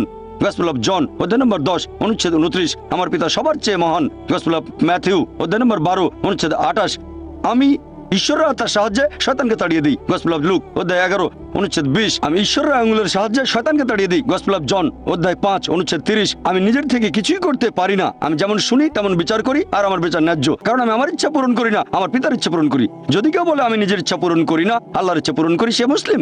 সেজন্য আমার লেকচারে বলেছিলাম যে যীশু খ্রিস্ট আসলে ছিলেন একজন মুসলিম। কোরআন এটা বলছে সূরা আলী ইমরান অধ্যায় 3 আয়াত 52। আবার আছে গসপেল অফ জন অধ্যায় 17 অনুচ্ছেদ 3, এই হলো অনন্ত জীবন যাতে তোমরা জানতে পারো যীশু খ্রিস্টকে যাকে ঈশ্বর পাঠিয়েছেন। এরপর আছে গসপেল অফ জন অধ্যায় 14 অনুচ্ছেদ 24, যে কথাগুলো শুনছো সেগুলো আমার নয় বরং আমার পিতার যিনি আমাকে পাঠিয়েছেন। এরপর পরিষ্কার বলা হয়েছে বুক অফ অ্যাক্টস অধ্যায় 2 অনুচ্ছেদ 22, হে ইসরায়েলবাসী মনোযোগ দিয়ে শোনো, নাজারেত শহরের যিশু ঈশ্বর মনোনীত একজন মানুষ, তোমাদের মাঝে অনেক অলৌকিক কাজ করবে, ঈশ্বর তাকে দিয়ে করাবেন, তোমরা তার সাক্ষী থাকবে। ঈশ্বর মনোনীত মানুষ তোমাদের মাঝে সে অলৌকিক কাজ করবে যেগুলো ঈশ্বর তাকে দিয়ে করাবেন, তোমরা তার সাক্ষী থাকবে। তাহলে যীশু খ্রিস্ট ছিলেন আল্লাহ তাআলার গুরুত্বপূর্ণ একজন নবী, তবে তিনি আল্লাহ নন। কখনোই বলেননি আমার ইবাদত করো। তবে দুর্ভাগ্যজনকভাবে খ্রিস্টান চার্চ এখন প্রচার করে মোক্ষ লাভের কথা। বাইবেলে স্বর্গের কথা বলা হয়েছে, নরকের কথা বলা হয়েছে, তবে ইহকালের জীবনের উদ্দেশ্যটা সেখানে বিস্তারিত বলা হয়নি। এ ব্যাপারে কেউ কিছু বলেনি, তবে পল কিছু কথা বলে গেছেন। পলের কথা আছে করিন্থিয়ানসে অধ্যায় নম্বর 15। পল বলছেন 1 করিন্থিয়ান অধ্যায় 15, যদি যীশু খ্রিস্ট আমাদের পাপের ভার বহন করে মৃত্যুবরণ না করেন, আমাদের বিশ্বাস তাহলে ভিত্তিহীন, আমাদের সবকিছু ভিত্তিহীন। তার মানে যীশু খ্রিস্ট আমাদের পাপের বোঝা নিয়ে মৃত্যুবরণ করেছেন পলের কথা অনুযায়ী। আর তারা বাইবেলের একটা অনুচ্ছেদের কথা বলে, গসপেল অফ জন অধ্যায় 3 অনুচ্ছেদ 16, ঈশ্বর জগৎকে এত ভালোবাসেন যে একমাত্র জাতপুত্রকে দান করলেন, তাকে যদি কেউ বিশ্বাস করে সে বিনষ্ট হয় না বরং অনন্ত জীবন পায়। তাহলে স্যালভেশন বা মোক্ষ লাভ চার্চের কথা অনুযায়ী হচ্ছে বিশ্বাস করব যীশু খ্রিস্ট আমাদের পাপের বোঝা নিয়ে মারা গেছেন, তাহলে আপনি স্বর্গে যেতে পারবেন, বেহেশতে যেতে পারবেন। এখন এই একমাত্র জাতপুত্র, এখানে জাত শব্দটাকে গসপেল অফ জন অধ্যায় 3 অনুচ্ছেদ 16 থেকে বাদ দেওয়া হয়েছে। খ্রিস্টান ধর্মের উচ্চপদস্থ 32 জন বিশেষজ্ঞ বাদ দিয়েছেন। নতুন ভার্সনে শব্দটা নেই, তাদের অভিযোগ এটা বানানো গল্প, পরে ঢোকানো হয়েছে, ওখানে ছিল না। তারা খ্রিস্টান ধর্মকে নিজের মতো করে বানিয়ে নিয়েছে। তবে যীশু খ্রিস্ট নিজের মুখে বলেছেন, এক লোক যিশুর কাছে আসলো, গসপেল অফ ম্যাথিউ অধ্যায় নম্বর 19 অনুচ্ছেদ 16 এবং 17, হে ভালো প্রভু, আমি কোন ভালো কাজটা করব যাতে অনন্ত জীবন পেতে পারি? আমি কোন ভালো কাজ করব যাতে স্বর্গে যেতে পারি? যীশু খ্রিস্ট তার উত্তরে বললেন যে তুমি আমাকে ভালো বলছো কেন? ভালো আর কেউ নয়, আছে শুধু একজন, সর্বশক্তিমান ঈশ্বর। তোমরা যদি অনন্ত জীবন পেতে চাও তাহলে ঈশ্বরের আদেশ মেনে চলো। যিশু বলেননি যে তোমরা যদি বেহেশতে যেতে চাও তাহলে বিশ্বাস করতে হবে আমি তোমাদের পাপ বহন করেছি। তিনি এই কথা কখনোই বলেননি, বলেছেন ঈশ্বরের আদেশ মানো। আর যীশু খ্রিস্ট নিজের মুখে বলেছেন বাইবেলের গসপেল অফ ম্যাথিউ অধ্যায় 5 অনুচ্ছেদ 17 থেকে 20, তোমরা ভেবো না যে আমি আগের নবীদের বিধি ব্যবস্থা ধ্বংস করতে এসেছি। আমি এগুলো ধ্বংস করতে আসিনি, এসেছি পূরণ করতে। আকাশ ও পৃথিবী লোপ না হওয়া পর্যন্ত এই বিধি ব্যবস্থার একটা বিন্দু বিসর্গ লোপ পাবে না, সবই পূর্ণ হবে। আর যারা এই বিধি ব্যবস্থা পালন করে অন্যদেরকে শিক্ষা দেয় তারা স্বর্গের রাজ্যে মহান গণ্য হবে। আর যারা এই বিধি ব্যবস্থার সামান্য একটু আদেশ অমান্য করে তাদের স্বর্গ রাজ্যে তুচ্ছ গণ্য করা হবে। যদি তোমাদের ন্যায়নিষ্ঠতা শিক্ষক আর ফরিসীদের ন্যায়নিষ্ঠকে অতিক্রম না করে তাহলে তোমরা স্বর্গের রাজ্যে প্রবেশ করতে পারবে না। যদি ভালো খ্রিস্টান হতে চান তাহলে ঈশ্বরের সব আদেশ মানতে হবে, যে ঈশ্বর কেবলমাত্র একজন মূর্তি পূজা করবো না, মুসা আলাইহিস সালাম যেগুলো করতে বলেছিলেন। তাহলে দেখতে পাচ্ছেন বাইবেল নিয়ে যদি গবেষণা করেন দেখবেন সেখানে মাত্র একজন ঈশ্বরের কথা আছে, ট্রিনিটি না। আল্লাহ পবিত্র কোরআনে বলেছেন সূরা নিসা অধ্যায় 4 আয়াত 171, ওয়ালা তাকুলু সালাসা, তোমরা ট্রিনিটি বলো না, ইনতাও খায়রুল লাকুম, নিবৃত হবে, এতে তোমাদের কল্যাণ। যদি বলেন ঈশ্বর একের ভিতরে তিন, সেটা হবে শিরক, মোক্ষ লাভ করতে পারবেন না। ট্রিনিটি সম্পর্কে কোথাও বলা হয়নি, বাইবেলের কোনো জায়গাতে ট্রিনিটি উল্লেখ করা হয়নি, তবে শব্দটা কোরআনে আছে।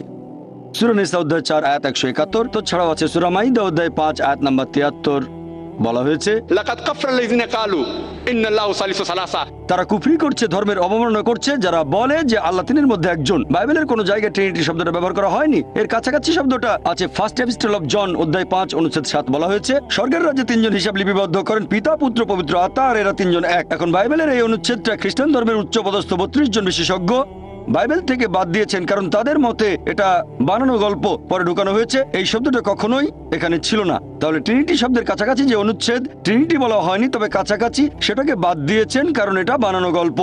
তাহলে বুঝতে পারছেন, যদি যাচাই করতে চান কোনটা সঠিক বাইবেলে, তখন দেখবেন ফুরকান, এটাই হলো মানদণ্ড। এই মানদণ্ডই বলবে কোনটা সঠিক কোনটা বেঠিক। যদি তুলনা করে দেখেন আর খ্রিস্টানদের বাইবেল পড়েন, বাইবেলে কখনোই বলা হয়নি যে যীশু খ্রিস্ট সর্বশক্তিমান ঈশ্বর। বলা হয়েছে কেবল এক ঈশ্বরের উপাসনা করবেন। যীশু খ্রিস্টকে জিজ্ঞেস করা হয়েছিল যে ঈশ্বরের প্রথম আদেশটা কি, এটা আছে গসপেল অফ মার্ক অধ্যায় নম্বর 12 অনুচ্ছেদ 29, বলা হয়েছে শামা ইসরাঈল আদনাল হাইন ওয়া আদনাল খাদ, এই হিব্রু ধৃতির মানে শোনো হে ইসরায়েলবাসী, প্রভু আমাদের ঈশ্বর কেবল একজন। এখন খ্রিস্টানদের বাইবেল পড়ে দেখবেন আমাদের জীবনের সঠিক উদ্দেশ্য বলা হয়নি, এটা অস্পষ্ট। আর খ্রিস্টানদের চার্চ পলের শিক্ষাগুলো গ্রহণ করেছে। সেন্ট পল বলেছেন যদি বিশ্বাস করো যিশু তোমার পাপ নিয়ে মারা গেছেন তাহলে তুমি স্বর্গে যেতে পারবে। তারপর যা খুশি করেন, চুরি করেন, ধর্ষণ করেন, যে কোনো অপরাধ করতে পারেন। যদি আমার পাপের বোঝা নিয়ে যীশু খ্রিস্ট ক্রুশবিদ্ধ হয়ে মৃত্যুবরণ করে থাকেন তাহলে আমি যা খুশি করতে পারি। যেমন ধরেন কেউ আমাকে বললো একটা রেস্টুরেন্টে গিয়ে যা ইচ্ছে খেতে পারেন, আমি বিল দিয়েছি, তখন আমি ইচ্ছে মতো খাবো, চিকেন মাটন বিরিয়ানি যা ইচ্ছে খেতে পারি। তাহলে যীশু খ্রিস্ট যদি আমার পাপের বোঝা নিয়ে মৃত্যুবরণ করেন তখন যে কোনো পাপ করতে পারবেন, তারপরে বেহেশতে যাবেন, শুধু মানবেন যিশু পাপের বোঝা নিয়ে মারা গেছেন। তাহলে খ্রিস্টানদের চার্চ একটা শিক্ষা দেয়, বাইবেলে এমন কথা বলা হয়নি। এজন্য আমার ভিডিও ক্যাসেট দেখতে পারেন, similarities between Islam and Christianity, সেখানে সাদৃশ্যগুলোর কথা বলেছি। সেজন্যই বলেছিলাম যীশু খ্রিস্ট মানুষকে যে শিক্ষা দিয়েছেন সেটা ইসলাম, মানে আল্লাহর কাছে আত্মসমর্পণ। রবি, আর আমি আইআইটির ছাত্র। আপনি বললেন ভালোবাসার কথা। আমার কাছে যেটা মনে হয় যে প্রেম, আমি যদি ভগবানকে প্রেম করি তাহলে এই সততা ইত্যাদি আপনি যে ভালো গুণাগুণের কথা বলেছেন যেগুলো আমাদের মধ্যে থাকা উচিত, আল্লাহর একজন বান্দার যেগুলো থাকা উচিত, সেগুলো তো তখন এমনিতেই চলে আসবে। তাহলে এইসব নিয়ম কেন? আল্লাহ আপনাদের কোরআনে যেগুলো বলেছেন এই নিয়ম মানা কি জরুরি? আমি যদি ভগবানকে প্রেম করি সেটা কি তাহলে যথেষ্ট নয়? শুধু এভাবেই কি আমি ভগবান বা আল্লাহর প্রশংসা করতে পারি না? ভাই একটা প্রশ্ন করলেন, আমি প্রশ্নটা আরেকবার বলছি। আপনি বললেন যে ঈশ্বর ভালোবাসেন আর মানুষ ঈশ্বরকে ভালোবাসেন, আর ঈশ্বরকে ভালোবাসলে যে সব গুণের কথা বলেছিলাম, সততা, দানশীলতা, এগুলো অটোমেটিক্যালি চলে আসবে। তাহলে এটার কি প্রয়োজন আছে যে আমরা আল্লাহ তাআলার নির্দেশ মানব যেগুলো আছে কোরআনে? এটার কি দরকার আছে? ভাই, যদি সবকিছু অটোমেটিক্যালি চলে আসে তাহলে আপনিও অটোমেটিক্যালি কোরআনের নির্দেশগুলো মানবেন। তবে সবাই কিন্তু সবকিছু অটোমেটিক্যালি পায় না, বুঝতে পারলেন? তাহলে আল্লাহ যেটা চান, আপনি যদি সৃষ্টিকর্তাকে ভালোবাসেন, যেমন ধরেন আমি বললাম আমার মাকে আমি ভালোবাসি, আমি আমার মাকে ভালোবাসি। আমার মা আমাকে বলল বাচ্চা আমার মিথ্যে বলো না, আমি বললাম মাকে ভালোবাসি, কিন্তু মিথ্যে বললে ক্ষতি কি? আমার মা বলল আমাকে এক গ্লাস পানি দাও, মা তোমাকে খুব ভালোবাসি, তোমাকে পানি খাওয়াতে পারবো না। আমি অসুস্থ, কয়েকটা ট্যাবলেট এনে দাও, মা আমি তোমাকে খুব ভালোবাসি। যদি আমার মায়ের নির্দেশগুলো না মেনে চলি তাহলে এই ভালোবাসা দিয়ে কি হবে? এটা মূল্যহীন, শুধু মুখের কথা। সেজন্য আল্লাহ পবিত্র কোরআনে বলেছেন সূরা আনকাবুত অধ্যায় নম্বর 29 আয়াত নম্বর 2, যদি শুধু মুখে বলো ঈমান এনেছি, আল্লাহ তোমাদের পরীক্ষা করবেন। যদি বলেন আল্লাহকে ভালোবাসেন, আমি আল্লাহকে ভালোবাসি, আল্লাহ এটা ছেড়ে দেবেন না, অবশ্যই পরীক্ষা করবেন। শুধু যদি বলেন আল্লাহকে ভালোবাসি, শুধু যদি বলেন ঈমান এনেছি, আল্লাহকে বিশ্বাস করি, অবশ্যই আল্লাহ আমাদের পরীক্ষা করবেন। তাহলে এই জীবন একটা পরীক্ষা। এরপর যখন পরীক্ষা দিতে যাবেন, আপনি যদি সেই পরীক্ষার নিয়ম কানুন না জানেন তাহলে সমস্যা হবে। যেমন ধরেন, আপনি একটা পরীক্ষা দিতে বসবেন, প্রথমে আপনি দেখবেন সেই পরীক্ষার সিলেবাসটা কি, তারপর সেই সিলেবাস অনুযায়ী পড়বেন। এখন আল্লাহ বেশ কিছু কথা বলেছেন, আমি আপনার সঙ্গে একমত। কিছু জিনিস বা গুণ যেমন সততা, দানশীলতা, এগুলো মানুষের ভেতরে থাকে, আল্লাহ এগুলো দিয়েছেন। তবে অনেক কিছুই তো আমরা জানি না। মদপান না করাটা ভেতরে থাকে না, দানশীলতার ব্যাপারটা মানুষের ভেতরে থাকে, মানে থাকতে পারে। যেমন কাউকে অত্যাচার করলে আপনার খারাপ লাগতে পারে, কিছু জিনিস আমাদের ভেতরে থাকে। জুয়া না খেলাটা ভেতরে থাকে না। তাহলে কিছু জিনিস ভেতরে আছে আর কিছু নেই। আমাদের যেটা করতে হবে, আমরা আল্লাহ সুবহানাহু ওয়া তাআলার নির্দেশগুলো সব মেনে চলবো। আর আল্লাহ বলেছেন এই জীবন একটা পরীক্ষা। তাহলে আপনি যদি আল্লাহর আদেশগুলো পড়ে না দেখেন, পরীক্ষা পাশ করবেন কিভাবে?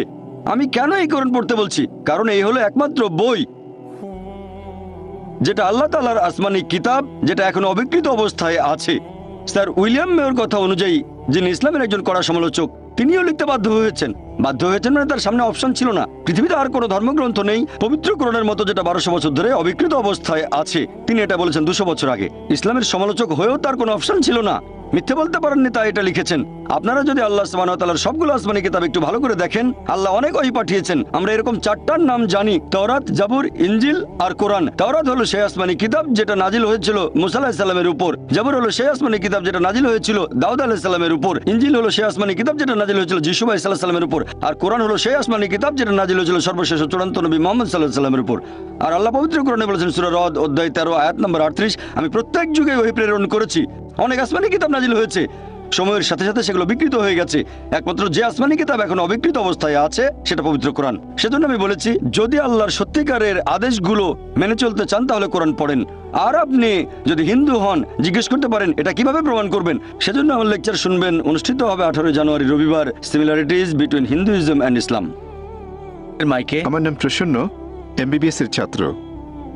স্যার, আপনি বললেন যে প্রয়োজন ছাড়া পশু হত্যা করা ঠিক না, টার্গেট প্র্যাকটিস বা শিকারের জন্য। বর্তমানে পৃথিবীতে একজন মানুষ ভেজিটেরিয়ান হয়েও সুস্থভাবে আর সুন্দরভাবে থাকতে পারে।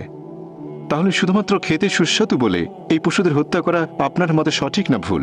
ভাই প্রসন্ন খুব সুন্দর প্রশ্ন করেছেন, আর টপিকের সাথে খুবই প্রাসঙ্গিক। আমি আমার লেকচারে বলেছি পশু পাখি হত্যা করা উচিত না, তারা আল্লাহর সৃষ্টি, যদি না খাওয়ার প্রয়োজন হয়। টার্গেট প্র্যাকটিস করবেন না। তাহলে মুসলিমরা কেন পশু হত্যা করে? ভেজ খেয়ে সুস্থ থাকতে পারে আপনার মতে, এমবিবিএস এর একজন ছাত্র। তাহলে শুধু ভালো স্বাদের জন্য কেন প্রাণী হত্যা? ভাই 1 নম্বর পয়েন্ট, একজন মুসলিম পুরো ভেজিটেরিয়ান হয়েও খুব ভালো মুসলিম হতে পারে। কোরআনের কোনো আয়াত বা কোনো হাদিস বলছে না যে এটা বাধ্যতামূলক, এটা ফরজ ননভেজ খাওয়া, পশুর মাংস। ভেজিটেরিয়ান হয়েও আপনি খুব ভালো মুসলিম হতে পারেন। তবে আল্লাহ সুবহানাহু ওয়া তাআলা পবিত্র কোরআনে বলেছেন, সূরা মাইদা অধ্যায় নম্বর 5 আয়াত নম্বর 1, তোমাদের জন্য খাদ্য সব চতুষ্পদ প্রাণী যেগুলো তোমাদের জন্য হালাল, সেই সব চতুষ্পদ তোমাদের জন্য হালাল, উল্লেখিত পশুগুলো বাদে।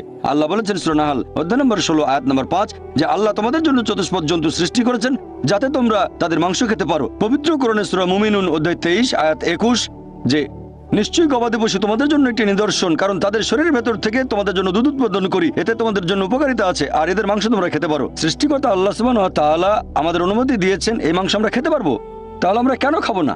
এবার আপনার যুক্তিটাতে আসি যে এই গবাদি পশুর মাংস, আপনি তো এমবিবিএস এর ছাত্র, আমিও মেডিকেল ডাক্তার, এমবিবিএস পাস করেছি।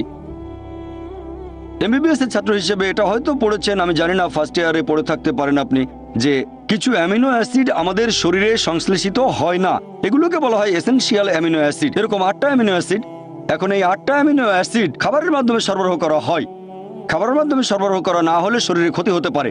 পৃথিবীর কোনো ভেজিটেবলে আপনি এই 8টা অ্যামিনো অ্যাসিডের সবগুলো পাবেন না, এরকম নেই।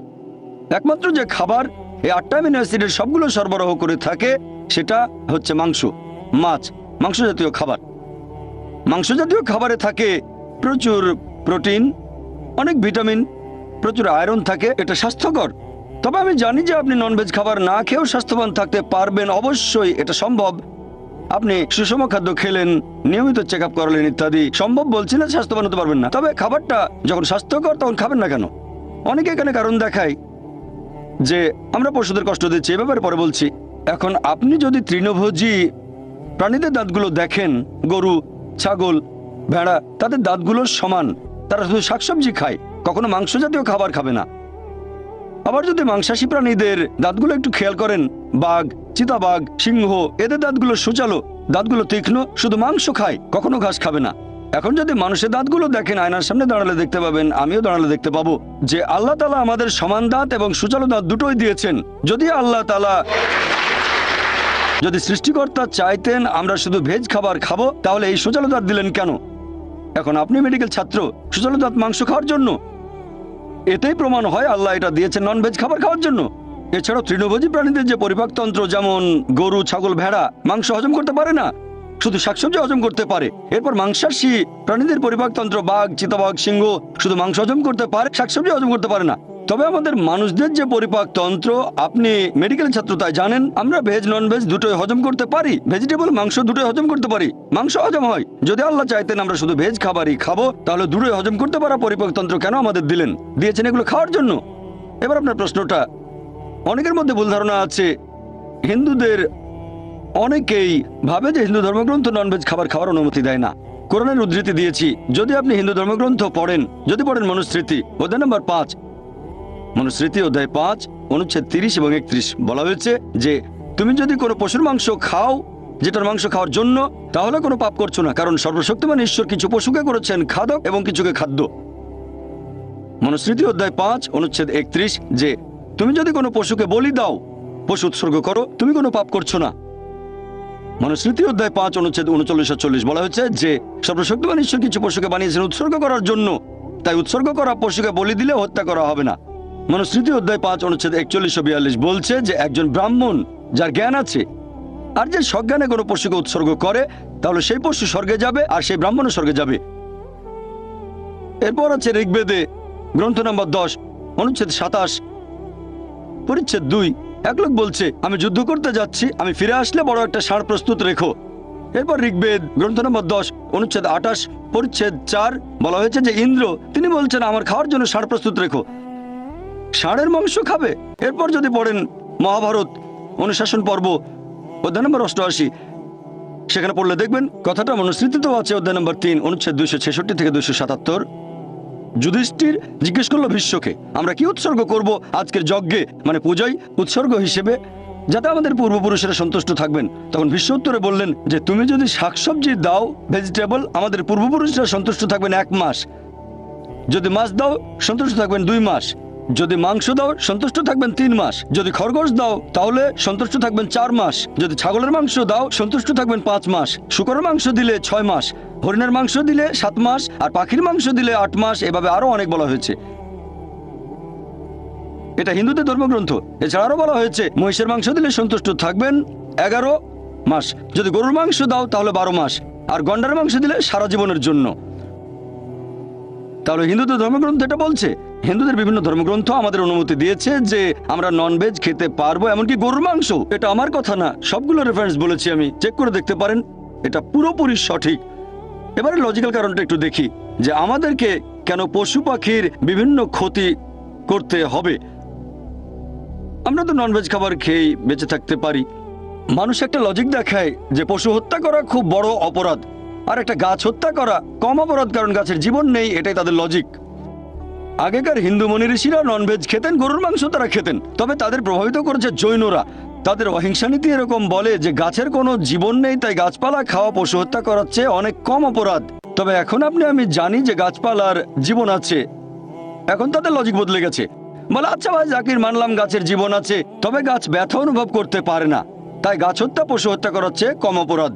এখন বিজ্ঞান আরো উন্নত হয়েছে আর আমরাও জানতে পেরেছি যে গাছপালাও ব্যথা অনুভব করে। গাছপালার নার্ভাস সিস্টেম আছে, ব্যথা অনুভব করে, গাছ কাঁদতেও পারে, অনেক সময় খুশি হয়, আবার কখনো দুঃখ পায়। তবে গাছপালার কান্না আমরা মানুষরা শুনতে পাই না, কারণ মানুষ যে তরঙ্গের শব্দ শুনতে পারে সেটা 20 সাইকেল পার সেকেন্ড থেকে 20,000 সাইকেল পার সেকেন্ড পর্যন্ত, এর নিচে বা উপরে মানুষ শুনতে পায় না। আপনারা হয়তো সাইলেন্ট ডগ হুইসেল দেখেছেন, কুকুর 40,000 পার সেকেন্ড পর্যন্ত শুনতে পারে। তাহলে এই হুইসেলের শব্দটা মানুষের শ্রবণযোগ্য তরঙ্গের উপরে, মানে 20,000 সাইকেল পার সেকেন্ডের উপরে, তবে 40,000 সাইকেল পার সেকেন্ডের নিচে। মালিক হুইসেল বাজালে মানুষ শুনতে পাবে না, কিন্তু কুকুর শুনে চলে আসবে। এখন গাছপালাও কাঁদে, কিন্তু আমরা শুনতে পাই না। কান্না শুনতে পাই না, তার মানে এই না যে তাদের অত্যাচার করব, যদি এটাকে অত্যাচার বলেন। একবার এক লোক বলেছিল যে ভাই জাকির, আমি মানছি গাছপালার জীবন আছে, গাছপালা ব্যথা অনুভব করে, তবে গাছপালার ইন্দ্রিয় মাত্র 2-3টা, পশু পাখির 5টা ইন্দ্রিয়, এজন্য গাছ হত্যা করাটা ছোট অপরাধ পশু হত্যার চেয়ে। আমি বললাম আচ্ছা ভাই, তর্কের খাতিরে আপনার কথা মানলাম, গাছে 2টো ইন্দ্রিয়, পশু পাখির 5টা আছে। এখন ধরেন আপনার এক ভাই জন্ম থেকেই বোবা আর কালা, 2টো ইন্দ্রিয় কম, বলতে পারে না, শুনতে পারে না। বড় হওয়ার পরে একটা লোক তাকে মেরে ফেললো, তখন কি জজের কাছে গিয়ে বলবেন ও মাই লর্ড, খুনিকে একটু কম শাস্তি দেবেন কারণ আমার ভাই 2টো ইন্দ্রিয় কম ছিল? আপনি তো বলবেন ওকে আরো বেশি শাস্তি দেন, আমার ভাই মাসুম, একেবারে নিষ্পাপ, আমার ভাইকে মারলো কিভাবে? ইসলামিক লজিক এভাবে বলে না যে 2টো ইন্দ্রিয় কম বা বেশি। আল্লাহ পবিত্র কোরআনে বলেছেন সূরা বাকারা অধ্যায় 2 আয়াত 168, তোমাদের যে ভালো খাদ্যবস্তু দিয়েছি তা থেকে তোমরা আহার করো, ভালোটা খাবেন, খারাপটা খাবেন না। খেয়াল করলে দেখবেন যে গবাদি পশু যদি হত্যা না করেন, গবাদি পশুর জীবনচক্র বেশ ছোট, দ্রুত বংশ বিস্তার করে এরা। খাবারের জন্য গবাদি পশু হত্যা না করলে একসময় মাত্রাতিরিক্ত গবাদি পশু সমস্যা হয়ে দাঁড়াবে। গরু, ছাগল, ভেড়া খুব দ্রুত বংশ বিস্তার করে এরা। আর একজন ভারতীয় যদি ননভেজ খাবার খেতে না চায় তাতে আমার কোনো সমস্যা নেই। আপনি ননভেজ না খেতে চাইলে আমার তাতে কোনো সমস্যা নেই, ব্যক্তিগতভাবে আমি খুশি, কারণ সব ভারতীয় আর হিন্দুরা ননভেজ খাওয়া শুরু করলে তো মাংসের দাম অনেক বেড়ে যাবে। এবারের প্রশ্ন মহিলাদের মধ্য থেকে আমি দেখতে পাচ্ছি। আপনারা এবার সুযোগ পাবেন। বোন, আপনি প্রশ্ন করুন। আসসালামু আলাইকুম। এই প্রশ্নটা আসলে টপিকের সাথে প্রাসঙ্গিক নয়, তবে আমাদের এক বোন এই ব্যাপারে আপনার মতামতটা জানতে চাচ্ছেন। আমরা ছেলে মেয়েদের সেকুলার স্কুলে পাঠাচ্ছি, এতে করে তারা ইসলামী মূল্যবোধ থেকে দূরে সরে যাচ্ছে। যদিও অনেক বোন মনে করেন ছেলে মেয়েদের সেকুলার স্কুলে পাঠালে কোনো সমস্যা নেই যদি তারা বাসায় ইসলামী শিক্ষা পায়, আপনি কি বলবেন? বোন, আপনি প্রশ্ন করলেন, আমিও একমত এটা টপিকের বাইরে, তবে চেয়ারপারসন অনুমতি দিয়েছেন, আমিও উত্তর দেব। আপনি প্রশ্ন করলেন যে আমাদের ছেলে মেয়েদের সেকুলার স্কুলে পাঠানো ঠিক হবে কিনা, আর ইসলাম শিখবে বাসায়। বোন, এই সেকুলার শব্দের মানে ঈশ্বরের সাথে কোনো সম্পর্ক নেই। যদি আপনার ছেলেকে কোনো সেকুলার স্কুলে পাঠান, সেকুলার মানে ঈশ্বর যেখানে গৌণ, তবে বুঝতে পারছি আপনি নন ইসলামিক স্কুলের কথা বলছেন, খ্রিস্টান মিশনারি স্কুল ইত্যাদি, তবে সেকুলার মানে ঈশ্বরের সাথে কোনো সম্পর্ক নেই। যদি এমন স্কুলে পাঠান যেখানে ঈশ্বরের গুরুত্ব নেই, তারা নাস্তিক, তাহলে সমস্যা হবে। স্কুলে শেখাবে ঈশ্বর নেই, বাসায় শেখাবেন ঈশ্বর আছে, বিরোধ তৈরি হবে, সন্তান তখন সমস্যায় পড়বে। এটা বাদে যদি অন্য কোনো স্কুলে পাঠান যারা ভুল জিনিস শেখায়, যারা আল্লাহ ব্যতীত অন্য কারো উপাসনা করা শেখায়, যেমন খ্রিস্টানরা প্রতিদিন সকালে যীশু খ্রিস্টের উপাসনা করে, বাসায় শেখালেন যীশু খ্রিস্টকে উপাসনা করা শিরক, সন্তান দ্বিধাদ্বন্দ্বে পড়ে যাবে। আপনি কি করছেন জানেন? এখানে সন্তানের জন্য সমস্যা তৈরি করছেন। এখানে তাই আমরাই, বাবা মায়ের দায়িত্ব সন্তানকে এমন পরিবেশ দেয়া যেটা হবে সঠিক পরিবেশ। এখানে সন্তানকে বেঁধে ফেলছেন, হাত পা বেঁধে সুইমিং পুলে নামিয়ে দিয়ে বলছেন এবার সাঁতার কাটো। কিভাবে সাঁতার কাটবে? তাই বোন, আমি এখানে বলবো পার্থিব জ্ঞান আমাদের কাজে লাগবে, এটা গুরুত্বপূর্ণ। মানুষ জাতির উদ্দেশ্যে কোরআনে আল্লাহ তাআলার প্রথম নির্দেশ সূরা ইকরা অধ্যায় 96 আয়াত নম্বর 1, সেটা ইকরা মানে পাঠ করো, মানে শিক্ষিত করা। আমাদের প্রিয় নবী বলেছেন এটা সব মুসলিমের জন্য আবশ্যিক, হোক পুরুষ বা নারী জ্ঞান আহরণ করবে। তাহলে জ্ঞান অর্জন আবশ্যিক, দুটোই প্রয়োজন, ধর্মীয় শিক্ষা পাশাপাশি পার্থিব শিক্ষা, এই দুটোই গুরুত্বপূর্ণ। তবে সাবধান থাকবেন পার্থিব শিক্ষা গ্রহণ করার সময় ধর্মীয় শিক্ষা যেন পিছিয়ে না পড়ে, আর এখানে দুটোই থাকতে হবে। ভালো হয় সন্তানকে এমন স্কুলে পাঠান যেখানকার শিক্ষার সাথে বিরোধ নেই আল্লাহ সুবহানাহু ওয়া তাআলার নির্দেশের। তবে সবচেয়ে ভালো যে স্কুলে 2 ধরনের শিক্ষাই দেয়া হয়। চিন্তা করেন, এমন স্কুলে পাঠালেন যেখানে পড়ানো হয় ডারউইনের থিওরি, যে মানুষ বান্দর থেকে এসেছে। আল্লাহ বলেছেন আমরা এসেছি আদম এবং হাওয়া থেকে। সন্তান দ্বিধাদ্বন্দ্বে পড়ে যাবে, কতগুলো দ্বিধা দূর করতে পারবেন? সবচেয়ে ভালো ইসলামিক স্কুল, কিন্তু দুর্ভাগ্যজনকভাবে আমাদের ইসলামিক স্কুলের সংখ্যা অনেক কম। তবে আলহামদুলিল্লাহ সুম্মা আলহামদুলিল্লাহ, এখন ভারত সহ পুরো পৃথিবী জুড়েই অনেক ইসলামিক স্কুল গড়ে উঠেছে। কিছু স্কুল ভালো মানের, কিছু মাঝারি মানের, আবার কিছু নিচু মানেরও আছে। এখন আমাদের উচিত তাদের সাহায্য করা যারা এরকম স্কুল চালু করছে। আলহামদুলিল্লাহ, আমাদের Islamic research foundation IRF educational trust 3 বছর আগে একটা স্কুল চালু করেছে বোম্বেতে। এটার নাম ইসলামিক ইন্টারন্যাশনাল স্কুল। আমরা চেষ্টা করি সন্তানদের সেই শিক্ষা দিতে যেটা আমরা পাইনি ছোটবেলায়, আমাদের যেটা ঘাটতি ছিল। এই স্কুল শুরু করেছি, আর ইনশাআল্লাহ এখানে ফর্মাল শিক্ষার পাশাপাশি এটাকে আমি সেকুলার বলবো না। অঙ্ক সাবজেক্ট সেকুলার না, বিজ্ঞান সেকুলার না, আমি এটাকে বলি ফর্মাল শিক্ষা, কারণ বিজ্ঞান একটা ইসলামিক সাবজেক্ট আমার মতে, অঙ্ক ইসলামিক সাবজেক্ট। বিখ্যাত অনেক গণিতজ্ঞ মুসলিম, বিখ্যাত অনেক বিজ্ঞানী মুসলিম, তাই আমি বিজ্ঞানকে সেকুলার শিক্ষা বলবো না। আমি এটাকে অমুসলিমদের কাছে বলবো ফর্মাল শিক্ষা, মুসলিমদের কাছে বলবো এটা ইসলামিক সাবজেক্ট। তবে সঠিকভাবে শেখাতে হবে, বৈজ্ঞানিক ফ্যাক্ট, কোনো অনুমান বা থিওরি না, যেমন ডারউইনের থিওরি ইত্যাদি। তাহলে আমাদের সন্তানদের সঠিক পরিবেশ দেওয়াটা গুরুত্বপূর্ণ। খেয়াল রাখবেন যেন সঠিক শিক্ষা পায়, এটাই সবচেয়ে ভালো। যদি এমন কোন স্কুলে সন্তানকে পাঠান যারা ভুল জিনিস শিক্ষা দেয়, তারপর আপনি আবার বাসায় তাকে আল্লাহ সুবহানাহু ওয়া তাআলা সম্পর্কে বললেন, ধর্ম সম্পর্কে বললেন, বোন এটা আগুন নিয়ে খেলা, আমি বলবো কোনো ইসলামিক স্কুলে দেন। আশা করি উত্তরটা আজকে এখানে আসতে পেরে খুব ভালো লাগছে, যদিও আমি একজন অমুসলিম। পবিত্র বাইবেলের ওল্ড টেস্টামেন্টে একথা বলা আছে যে ঈশ্বর রাত এবং দিন সৃষ্টি করলেন একেবারে প্রথম দিনে। তারপরে ঈশ্বর সৃষ্টি করলেন সূর্য এবং চাঁদ। সূর্য যদি না থাকে তাহলে দিন আর রাত কিভাবে আসবে? একইভাবে পবিত্র কোরআনে বলা হয়েছে যে সূর্য পৃথিবীর চারপাশে ঘুরে। এটা আছে 21 অধ্যায়ের 22 নম্বর আয়াতে। কোরআনে যে ঈশ্বর বিশ্বজগৎকে নিয়ন্ত্রণ করে, আমার সন্দেহ হচ্ছে ঈশ্বর কি বিশ্বজগৎ সৃষ্টির সময় কোনো রকম ভুল করেছিলেন? আর আমার মতে পবিত্র বাইবেল আর কোরআনের এই কথাগুলো আধুনিক বিজ্ঞানের বিরুদ্ধে। একটু ব্যাখ্যা করেন। ভাই আপনার নামটা বলবেন, আর কোরআনের ব্যাপারে যেটা বললেন আমি ঠিক মতো শুনতে পাইনি। প্রথমে আপনার নাম, আর কোরআন যে কথাটা বলছে যে সূর্য, কোরআনের সূরা নম্বর 6 6 নম্বর সূরা কি সূর্য প্রদক্ষিণ করে? আপনি বললেন 21-22 অধ্যায় 21 আয়াত 22 অধ্যায় নম্বর 21 আয়াত 22 যে সূর্য প্রদক্ষিণ করে। না, সম্ভবত এটা 6 নম্বর সূরাতে। আচ্ছা, তবে 21 নম্বর অধ্যায়ের 22 নম্বর আয়াত বলছে ঈশ্বর বিশ্বজগৎ নিয়ন্ত্রণ করেন। হ্যাঁ, আপনার মতে এটা বিজ্ঞানের বিপক্ষে যায়। হ্যাঁ, ভাই আপনি প্রশ্ন করলেন, বললেন যে খ্রিস্টানদের বাইবেল পড়েছেন আর বাইবেলের কয়েকটা অনুচ্ছেদ উল্লেখ করলেন। এরপর কোরআনের ব্যাপারে রেফারেন্সটা আপনি বলেননি। বললেন বাইবেলে আছে ঈশ্বর প্রথম দিনে সৃষ্টি করলেন দিবস এবং রাত্রি। আপনি যেটা বলেছেন সেটা আছে বাইবেলের প্রথম বইতে বুক অফ জেনেসিস অধ্যায় 1 অনুচ্ছেদ 3। হ্যাঁ, বলা হয়েছে সর্বশক্তিমান ঈশ্বর দিবস এবং রাত্রি সৃষ্টি করেছেন একেবারে প্রথম দিনে। এরপর আপনারা আরো দেখবেন জেনেসিস অধ্যায় 1 অনুচ্ছেদ নাম্বার 13 থেকে 19 বলা হয়েছে যে ঈশ্বর সূর্য সৃষ্টি করেছেন চতুর্থ দিনে। আমি রেফারেন্সগুলো বলছি। এটা কি বিজ্ঞানের বিপক্ষে যায় না? আমি আপনার সঙ্গে একমত, এটা বিজ্ঞানের বিরুদ্ধে। আমি একটা ডিবেট করেছিলাম ডক্টর উইলিয়াম ক্যাম্বেলের সাথে আমেরিকায়। ডক্টর উইলিয়াম ক্যাম্বেল একজন মিশনারি আর মেডিকেল ডাক্তার, কোরআনের বিরুদ্ধে বই লিখে ডক্টরেট ডিগ্রি পেয়েছেন। আর সেই ডিবেটের topic Quran, Bible and modern science. সেখানে আমি এই প্রশ্নটা করেছিলাম, তিনি উত্তর দিতে পারেননি। তাই আমি একমত যে বাইবেলের বেশ কিছু সমস্যা আছে। এবার প্রশ্নের দ্বিতীয় অংশ, যে পবিত্র কোরআন বলছে সর্বশক্তিমান ঈশ্বর এই মহাবিশ্বকে নিয়ন্ত্রণ করেন। বাইবেলের ব্যাপারে বললে আমিও মানব যে বাইবেল প্রতিষ্ঠিত বৈজ্ঞানিক সত্যের বিরুদ্ধে। আপনি প্রশ্ন করলেন পবিত্র কোরআন বলছে আল্লাহ তাআলা এই মহাবিশ্বকে নিয়ন্ত্রণ করেন, সূর্য প্রদক্ষিণ করে, এটা আপনি বলেননি। সূর্য প্রদক্ষিণ করে। আমি এরকমই শুনেছিলাম, সেজন্য প্রশ্নটা আবার বলতে বলেছি। আপনি বলছেন না কেন? আমি শুনেছিলাম। আপনি এখানে রেফারেন্স দিলেন অধ্যায় 21 আয়াত 22। রেফারেন্সটা ভুল, সঠিকটা হচ্ছে স্যার, হ্যাঁ আমি এক বলছি মিনিট। সঠিকটা সূরা আম্বিয়া অধ্যায় 21 আয়াত 33 আয়াত নাম্বার 22 না আয়াত 33। এই যে কোরআন, আমি কথা বলছি মেমোরি থেকে, তবে আমি কম্পিউটার নই। না স্যার, আপনি আবার প্রশ্ন করবেন? আমি উত্তরটা বলছি ভাই, আমার কথা শেষ হওয়ার পরে আপনি যত খুশি প্রশ্ন করতে পারেন, কোনো সমস্যা নেই। আপনি প্রশ্ন করেছেন, আমাকে উত্তরটা দিতে দেন। উত্তর শেষ হওয়ার পরে আমাকে আপনি আরো 20টা প্রশ্ন করবেন। যখন প্রশ্ন করেছিলেন আমি মনোযোগ দিয়ে শুনেছিলাম।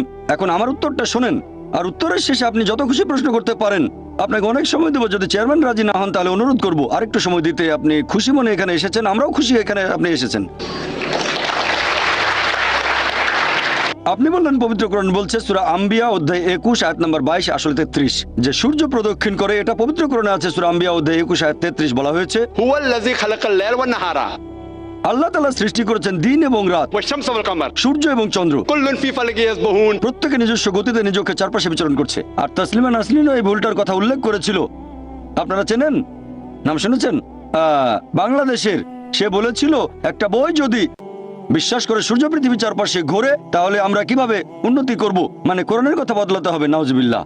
আসলে তাকে দৃষ্টিভঙ্গি বদলে সঠিকভাবে কোরআন পড়তে হবে। পবিত্র কোরআন বলছে হুয়াল্লাযী খালাকাল লাইলা ওয়ান নাহারা আল্লাহ তাআলা সৃষ্টি করেছেন রাত এবং দিন, ওয়াশ-শামসা ওয়াল কামার সূর্য এবং চন্দ্র। কুল্লুন ফি ফালাকি ইয়াসবাহুন। প্রত্যেকে নিজ গতিতে নিজ কক্ষপথে বিচরণ করছে। কোরআনের কোথাও বলা হয়নি যে সূর্য পৃথিবীর চারপাশে প্রদক্ষিণ করছে, কোথাও বলা হয়নি এটা। পবিত্র কোরআন এখানে বলছে সূর্য এবং চাঁদ প্রদক্ষিণ করে আবর্তিত হয়, কোথাও বলা হয়নি পৃথিবীর চারপাশে। এই আয়াতে পৃথিবীর শব্দটা কোথাও নেই। বলা হয়েছে হুয়াল্লাযী খালাকাল লাইলা ওয়ান নাহারা আল্লাহ তাআলা সৃষ্টি করেছেন রাত এবং দিন, ওয়াশ-শামসা ওয়াল কামার সূর্য এবং চন্দ্র। কুল্লুন ফি ফালাকি ইয়াসবাহুন। প্রত্যেকে নিজ কক্ষপথে বিচরণ করছে। আমি স্কুলে থাকতে পড়েছিলাম যে সূর্য প্রদক্ষিণ করে, নিজ অক্ষের চারপাশে প্রদক্ষিণ করে না।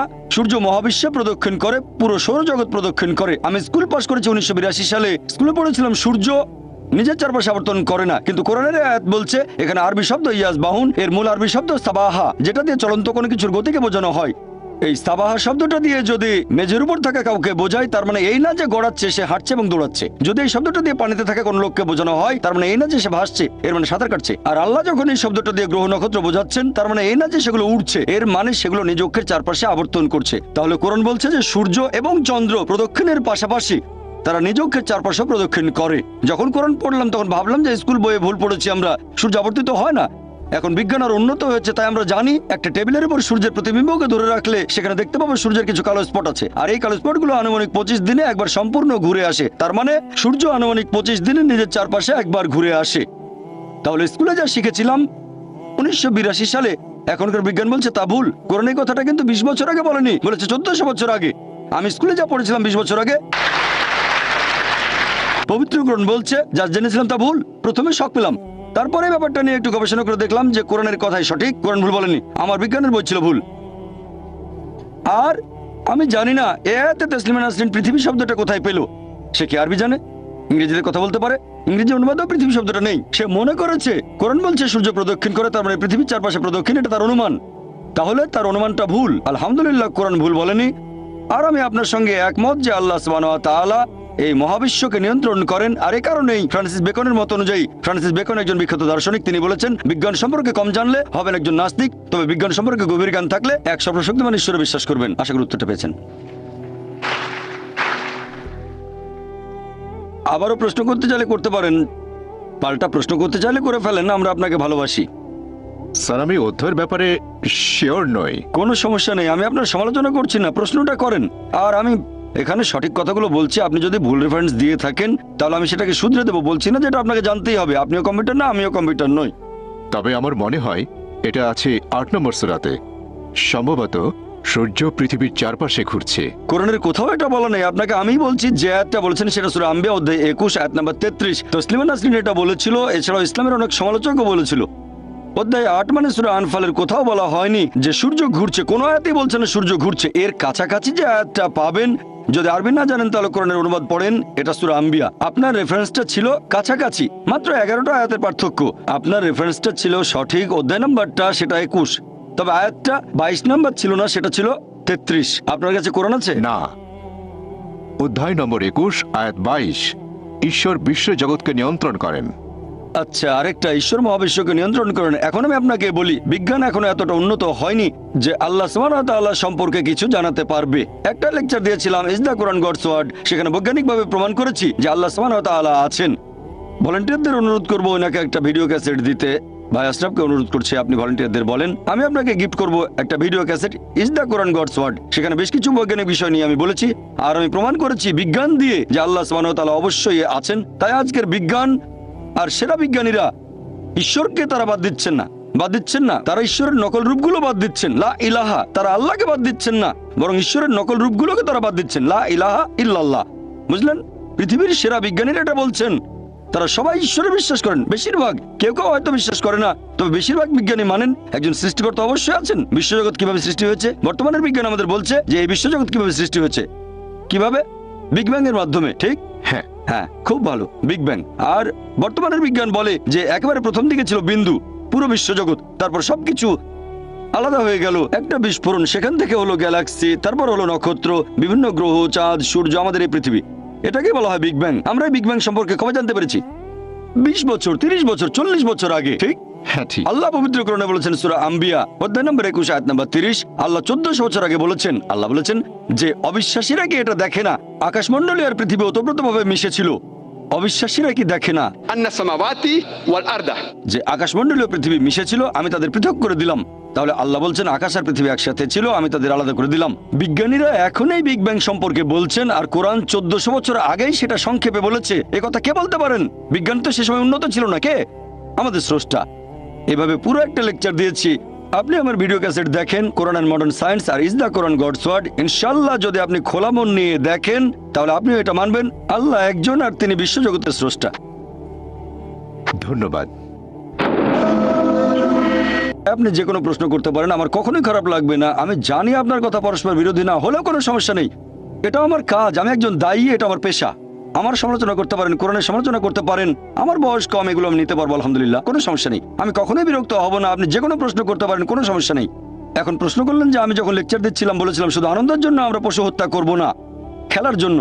শিকার করে কোনো পশুকে হত্যা করবেন না, কোনো উদ্দেশ্য ছাড়া নয় যে শিকার করে মজা পেলেন। এখন আমরা ননভেজ শুধুমাত্র স্বাদের জন্য খাই তা নয়, খাই বেঁচে থাকার জন্য।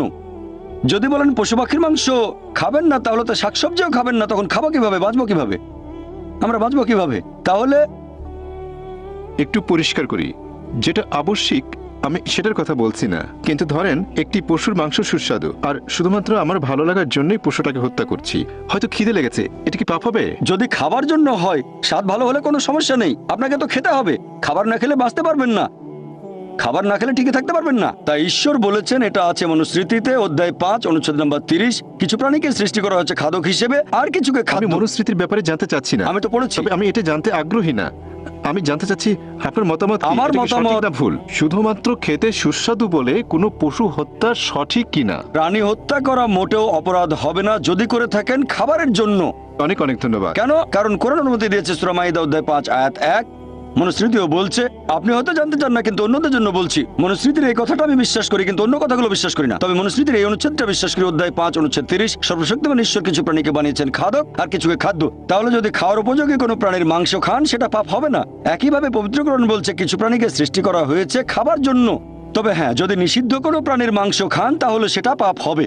তাহলে সেই গবাদি পশু, ভেড়া, গরু ইত্যাদি যেগুলো খাওয়ার অনুমতি আছে পবিত্র কোরআনে, সে প্রাণীর মাংস যদি খান সেটা সুস্বাদু হলেও কোনো সমস্যা নেই। কিছু মানুষ তো সুস্বাদু ভেজিটেবল খেতে চায়, কেউ খায় বেগুন, কেউ হয়তো খায় ফুলকপি, কোনো সমস্যা নেই। যদি আপনার কথা মেনে নেই তাহলে তো কিছুই খাওয়া যাবে না। হয় আমাদের গাছপালা হত্যা করতে হবে, না তো প্রাণী হত্যা। তো খাওয়ার সময় যদি ভালো খাবার খান, খাবার নষ্ট না করেন, খাবার নষ্ট করা ঠিক না, খাবার নষ্ট করা এটা ভালো না। যদি হত্যা করেন খাওয়ার জন্য, বেঁচে থাকার জন্য, সেটা সুস্বাদু হলেও সমস্যা নেই, অনুমতি আছে। পবিত্র কোরআনে কথা বলছে সূরা মাইদা অধ্যায় 5 আয়াত 1, সূরা নাহল অধ্যায় 16 আয়াত 5, এছাড়াও সূরা মুমিনুন অধ্যায় 23 আয়াত 21। আশা করি উত্তরটা পেয়েছেন। এবারের প্রশ্ন পুরুষদের মধ্য থেকে। তবে 50 বছর আগে বা কয়েকশো বছর আগে আমার মনে হয় না পুরো পৃথিবী জুড়ে ইসলাম প্রচারিত হয়েছিল। ঠিক আপনি বললেন ঈশ্বরের সাথে অন্য কাউকে শরীক করা হলো সবচেয়ে বড় পাপ। তবে একজন লোক হয়তো পৃথিবীর এক প্রান্তে জন্মেছে, সে হয়তো মানে দেবতা শিব অথবা বিষ্ণুকে অথবা যীশু খ্রিস্টকে, সে তখন মনে করে যে এটা ঈশ্বর। এখন সেও কি কোনো পাপ করছে? ভাই খুব সুন্দর প্রশ্ন করেছেন যে পৃথিবী তো অনেক বড়, ইসলাম এসেছে মাত্র 1400 বছর আগে আপনার মতে, আর মানুষ হয়তো ইসলাম সম্পর্কে জানতো না। কারো কাছে ঈশ্বর ছিল শিব, কারো কাছে ব্রহ্মা। এখানে সমস্যা কোথায়? কেউ মানে যীশু খ্রিস্ট হলেন ঈশ্বর, সমস্যা কোথায়? আমি কম্পারেটিভ রিলিজিয়নের একজন ছাত্র, পবিত্র কোরআন বলছে এটা ঠিক না, এমনকি হিন্দু ধর্মগ্রন্থ বলছে, খ্রিস্টানদের ধর্মগ্রন্থ, যীশু ঈশ্বরকে নয় প্রসঙ্গে বলেছি, খ্রিস্টানদের ধর্মগ্রন্থ বলছে এটা ঠিক না। তাহলে খ্রিস্টানরা উপাসনা করে কেন? আগামীকাল কেউ আপনাকে ঈশ্বর বলবে অথবা আমাকে ঈশ্বর বলবে, সেটা কি মেনে নেব? আসলে যেটা ভুল সেটা তো ভুলই। এখন ব্রহ্মা সম্পর্কে বলি, ঈশ্বরকে যদি ব্রহ্মা বলেন অথবা শিব হলেন ঈশ্বর, আপনারা খেয়াল করলে দেখবেন এই কথাগুলো আছে ঋগ্বেদে। ঋগ্বেদ গ্রন্থ নম্বর 2 অনুচ্ছেদ 1 পরিচ্ছেদ 3, সর্বশক্তিমান ঈশ্বরকে 33টি আলাদা নামে ডাকা হয়েছে শুধুমাত্র ঋগ্বেদে গ্রন্থ 2 অনুচ্ছেদ 1। তার একটা হচ্ছে ব্রহ্মা। ব্রহ্মা অর্থ সৃষ্টিকর্তা। সৃষ্টিকর্তার আরবি করলে হবে খালিক। আমাদের মুসলিমদের কোনো আপত্তি থাকবে না যদি কেউ বলে সর্বশক্তিমান ঈশ্বর খালিক, সৃষ্টিকর্তা বা ব্রহ্মা। কিন্তু কেউ যদি বলে ব্রহ্মা হলেন সর্বশক্তিমান ঈশ্বর যার 4টা মাথা, প্রত্যেক মাথায় একটা মুকুট, আমরা মুসলিমরা এই কথায় প্রবল আপত্তি জানাবো। এছাড়াও আপনি যাচ্ছেন যজুর্বেদের বিরুদ্ধে। অধ্যায় 32 অনুচ্ছেদ 3 বলা হয়েছে न तस्य प्रतिमा अस्ति। মহান ঈশ্বরের কোনো প্রতিমূর্তি নেই। বিষ্ণুর ব্যাপারও এক। বিষ্ণু মানে পালনকর্তা। এই পালনকর্তা বা রক্ষাকর্তা শব্দটাকে যদি আরবি করেন সেটা হবে রব। আমাদের মুসলিমদের কোনো আপত্তি নেই যদি কেউ সর্বশক্তিমান ঈশ্বরকে বলে রব বা পালনকর্তা বা রক্ষাকারী বা বিষ্ণু। কিন্তু যদি কেউ বলে বিষ্ণু হলেন সেই ঈশ্বর যিনি সাপ দিয়ে তৈরি আসনে করে ঘুরে বেড়ান, 4টা হাত আছে, একটা হাতে চক্র, বাম হাতে শাঁখ, গরুর নামে একটা পাখির পিঠে চড়ে বেড়ান, আমরা মুসলিমরা প্রবল আপত্তি জানাবো। এছাড়াও আপনি যাচ্ছেন শ্বেতাসূত্র উপনিষদের বিরুদ্ধে। অধ্যায় নম্বর 4 অনুচ্ছেদ 19 বলা হয়েছে न तस्य प्रतिमा अस्ति। ঈশ্বরের কোনো প্রতিমূর্তি নেই। তাহলে ভাই যদি কিছু মানুষ ভুল জিনিস মেনে চলে, এমন ব্রহ্মাকে মানে যার কোনো প্রতিমূর্তি নেই, আর তার সাথে যদি কাউকে শরীক না করে, কোনো সমস্যা নেই। আপনার প্রশ্ন নিয়ে বলি যে মানুষ হয়তো ইসলামের কথা জানে না। আমার লেকচার আগেও বলেছি যে ইসলাম কোনো নতুন ধর্ম নয়, যেটা এসেছে 1400 বছর আগে। ইসলাম আছে সভ্যতার পূর্বলগ্ন থেকে, আর যীশু খ্রিস্ট নিজেও প্রচার করেছেন ইসলাম। যিশু বলেছেন আমার ইচ্ছা নয়, গসপেল অফ জন অধ্যায় 5 অনুচ্ছেদ 30, আমার ইচ্ছা নয় পিতার ইচ্ছা পূরণ করি। যদি কেউ বলে আমার ইচ্ছা নয় সর্বশক্তিমান ঈশ্বরের ইচ্ছা, সে মুসলিম। তাহলে যীশু খ্রিস্ট বা ইসলাম ছিলেন একজন মুসলিম। ঈশ্বরের কাছে আত্মসমর্পণ ছাড়া কিছুই প্রচার করেননি। এই কথাগুলো আরবি করলে হবে ইসলাম। আদম আলাইহিসসালাম আল্লাহর কাছে আত্মসমর্পণ বাদে আর কিছুই প্রচার করেননি। নূহ নবী আল্লাহর কাছে আত্মসমর্পণ বাদে কিছুই প্রচার করেননি। মুসা নবী আল্লাহর কাছে আত্মসমর্পণ বাদে কিছুই প্রচার করেননি। যীশু খ্রিস্ট আল্লাহর কাছে আত্মসমর্পণ বাদে কিছুই প্রচার করেননি। সবাই শান্তিতে থাকুন, কথাটার আরবি করলে হবে ইসলাম। মুহাম্মদ সাল্লাল্লাহু আলাইহি ওয়াসাল্লাম হলেন সর্বশেষ ও চূড়ান্ত নবী। তিনি শুধুমাত্র মুসলিম বা আরবদের জন্য আসেননি। আল্লাহ পবিত্র কোরআনে বলেছেন সূরা আম্বিয়া অধ্যায় 21 আয়াত নম্বর 107, وما أرسلناك إلا رحمة للعالمين। আমি তো তোমাকে প্রেরণ করছি কেবল মানুষ জাতির প্রতি রহমত হিসেবে, পৃথিবীর সব মানুষের প্রতি রহমত হিসেবে, সকল সৃষ্টির প্রতি রহমত হিসেবে, পুরো বিশ্বজগতের প্রতি রহমত হিসেবে। সেজন্য এটা প্রত্যেক মুসলিমের দায়িত্ব। আমার লেকচারের শেষে পবিত্র কোরআনের একটা আয়াত বলেছিলাম, সূরা আলে ইমরান অধ্যায় 3 আয়াত 110 বলা হয়েছে, প্রত্যেক মুসলিমের দায়িত্ব হচ্ছে ইসলামের বাণী প্রচার করা অন্যদের কাছে। আর আল্লাহ পবিত্র কোরআনে বলেছেন সূরা ফুসিলাত অধ্যায় 41 আয়াত নম্বর 53, আল্লাহ বলেছেন سنريهم آياتنا في الآفاق وفي أنفسهم حتى يتبين أنه الحق। তাদের জন্য আমার নিদর্শনগুলো ব্যক্ত করব দিগন্ত রেখার সবচেয়ে দূরবর্তী এলাকায় এবং তাদের নিজেদের মধ্যে, যতক্ষণ তাদের কাছে স্পষ্ট না হয় এটাই সত্য। পৃথিবীতে কিছু মানুষ হয়তো থাকে অনেক দূরে কোনো জায়গায়, আর তারা ইসলামের কথা শুনেনি আপনার মত অনুযায়ী। আল্লাহ বলেছেন যে তিনি তার সত্যের বাণী পৌঁছে দেবেন প্রত্যেক মানুষের অন্তরে দিগন্ত রেখা নিদর্শন দিয়ে তাদের নিজেদের মধ্যে। তাহলে আমাদের স্রষ্টা আল্লাহ সুবহানাহু ওয়া তাআলা নিজেই এই বাণী পৌঁছে দেবেন, স্রষ্টার কাছে আত্মসমর্পণের বাণী পৌঁছে দেবেন। তাই আমরা দায়িত্ব পালন না করলেও বাণীগুলো ঠিকই পৌঁছে যাবে। তখন সেটা প্রত্যাখ্যান করলে আপনি ক্ষতিগ্রস্ত হবেন, যদি গ্রহণ করেন তাহলে পরীক্ষায় পাশ করবেন। আশা করি উত্তরটা পেয়েছেন। এবারের প্রশ্ন মহিলাদের মধ্য থেকে। আসসালামু আলাইকুম ওয়া রাহমাতুল্লাহি ওয়া বারাকাতুহু। আল্লাহ জানেন মানুষ পাপই করবে যদি তাদের আবার পৃথিবীতে পাঠানো হয় দোজখের আগুনের স্মৃতিটা মুছে দিয়ে। এখন আল্লাহ কেন পৃথিবীর সব মানুষকে দেখালেন না যে তারা পরকালে জীবনে এরকম শাস্তি পাবে? তাহলে মানুষ সবকিছু নিজের চোখে দেখে আল্লাহকে ভয় করত আর সঠিক পথে চলতো। বোন খুব সুন্দর প্রশ্ন করেছেন যে আমরা যদি পরকালের জীবনে দোজখের আগুন সত্যি সত্যি দেখতে পেতাম, সবাই তাহলে বিশ্বাস করত আর কেউ খারাপ কাজ করত না। কিন্তু আল্লাহ তাদের ফিরিয়ে নিয়ে স্মৃতি মুছে ফেলবেন না, কারণ তাহলে তারা আবার একই ভুল করবে। আল্লাহ তাদের এখানে দেখাচ্ছেন না কেন? খুব সুন্দর প্রশ্ন বোন। আল্লাহ এখানেও কিছু নিদর্শন দেখান। আল্লাহ পবিত্র কোরআনে বলেছেন দোজখের আগুন সম্পর্কে, কিন্তু অনেকে বলে আরে দোজখে কে যাবে, আগুন তো নাও থাকতে পারে। আমরা মনে করি বেহেশত আবার কোথায়, এ ব্যাপার নিয়ে পরে চিন্তা ভাবনা করবো। আরে এটা বিশ্বাস করি না, যদিও আল্লাহ বলেছেন, তবে আমরা সেটা বিশ্বাস করি না। এরপর ট্রেলার, আল্লাহ আপনাকে ট্রেলার দেখাবেন, মানে হাইলাইটস এখানেই। যেমন ধরেন এইডস, আল্লাহ পবিত্র কোরআনে বলেছেন তিনি আগে শাস্তি দিয়েছেন অনেক জাতিকে, অনেক কম বা সম্প্রদায়কে তিনি পুরোপুরি ধ্বংস করে দিয়েছিলেন কমে লুত, এছাড়া অনেক কম। এখনকার দিনে আছে এইডস, 80 দশকের শুরু, 80 প্রথম দিকে। এটা একটা শাস্তি, আল্লাহর তরফ থেকে শাস্তি। অ্যাকোয়ার্ড ইমিউন ডেফিসিয়েন্সি সিনড্রোম, এটা একটা শাস্তি। প্রথমে হোমোসেক্সুয়ালদের হলো, তারপর হেটারোসেক্সুয়ালদের হলো, যারা অবৈধ যৌনাচার করেছে। তাহলে দেখতে পাচ্ছি আল্লাহ তার নিদর্শন দেখাবেন, এই সব কিছু নিদর্শন। যেমন ধরেন বসনিয়া, এটা একটা বিপর্যয় বসনিয়ার লোকদের জন্য। দুই দিক থেকেই কিছু মানুষ অন্যায় করেছে, তারা ছিল মুসলিম। তারা কেমন ছিল? বেশিরভাগই ছিল নিয়ম না মানা মুসলিম, ইসলাম সম্পর্কে জানতো না। আল্লাহ বিপর্যয় দিয়েছেন। হয়তো কিছু মানুষ ছিল ভালো, আর আল্লাহ বলেছেন যখন তিনি শাস্তি দেন সেখানে যারা পাপ করেনি তারাও শাস্তি পেতে পারে, তাদের জন্য এটা পরীক্ষা। আল্লাহ যখন কাউকে বিপর্যয়ে ফেলেন সেখানে অনেকে হয়তো পাপী নয়, আল্লাহ পবিত্র কোরআনে বলেছেন এমনকি তারাও বিপর্যয়ে পড়তে পারে, তবে তাদের জন্য এটা পরীক্ষা, তাদের জন্য পরীক্ষা। বোন এখন পৃথিবীতে কি ঘটছে দেখেন, কি ঘটছে বসনিয়াতে, তারপর অন্যান্য দেশে দেখেন, ইরাকে কি ঘটছে, এসবই হচ্ছে পরীক্ষা। কিন্তু আমরা এখানে কি করছি? আমরা বলি এটা তো বসনিয়াতে ঘটেছে, ভারতে কিছু হয়নি। ঘটনা ঘটেছে গুজরাটে, মাদ্রাজে কিছুই হয়নি। এই সবই নিদর্শন বোন, আল্লাহ এভাবে ট্রেলার দেখাচ্ছেন। আর আপনারা যদি এই বইটা পড়েন, সর্বশেষ ও চূড়ান্ত আসমানি কিতাব পবিত্র কোরআন, তাহলে জানতে পারবেন তিনি আমাদের স্রষ্টা, একমাত্র তার ইবাদত করা উচিত। আর তিনি আমাদের যা দেন তাতে আমরা বলবো আলহামদুলিল্লাহ। আশা করি উত্তরটা পেয়েছেন। স্যার, আমি জানতে চাচ্ছি, আপনার নাম প্লিজ? মোহাম্মদ ইসাক। কোনো অমুসলিম আছেন মহিলাদের মধ্যে? আচ্ছা ঠিক আছে ভাই, আপনি প্রশ্ন করে যান। পৃথিবী জুড়ে বিশেষ করে মুসলিমরা শাস্তি পাচ্ছে সব জায়গায়, বসনিয়াতে, কাশ্মীরে, ইরাকেও। আপনি আপনার লেকচারে বললেন পৃথিবীতে আমরা মানুষরা শাস্তি পেতে পারি। এখন ব্যাপারটা কি এরকমও হতে পারে যে তারা পৃথিবীতে শাস্তি পাবে আবার আখিরাতেও তারা শাস্তি পেতে পারে? ভাই আপনি প্রশ্ন করলেন যে মুসলিমরা সব জায়গাতে শাস্তি পাচ্ছে, বসনিয়াতে শাস্তি পাচ্ছে, তারপর পৃথিবীর অন্যান্য দেশেও আমরা এখানে শাস্তি পাচ্ছি, আবার আখিরাতেও শাস্তি পাবো। যদি কেউ হয়ে থাকে সত্যিকারের মুসলিম, সত্যিকারের মুসলিম মানে, মুসলিম শব্দের মানে কি আব্দুল্লাহ জাকির সুলতান নয়, মুসলিম মানে আল্লাহর কাছে আত্মসমর্পণ যে করে। সত্যিকারের মুসলিমের জন্য এই বিপর্যয় হচ্ছে একটা পরীক্ষা, এটা কোনো শাস্তি নয়। সবচেয়ে বেশি বিপর্যয় এসেছে নবীগণের উপর, সেজন্য আখিরাতে তারা পাবেন জান্নাত। তবে আপনি যদি শুধু নামে মুসলিম হন, হতে পারে আপনার নাম আব্দুল্লাহ, জাকির, মোহাম্মদ ইত্যাদি। আপনি শুধু নামে মুসলিম, তবে আল্লাহর নির্দেশ মেনে চলেন না, তাহলে জীবনে শাস্তি পেতে পারেন, আর পরকালের শাস্তি অবশ্যই পাবেন।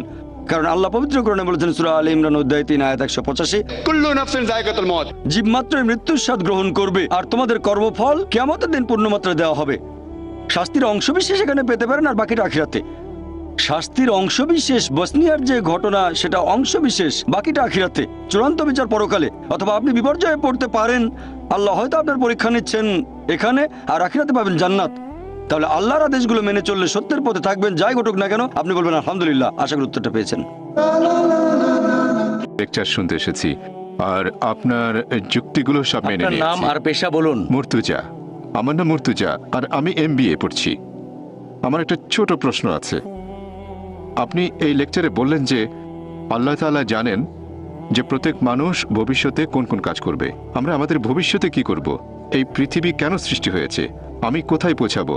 আমি পরের মুহূর্তেও কি করব সেটা আগে থেকেই ঠিক, তাই না? এখন পরীক্ষা শব্দটা কি এখানে সঠিক?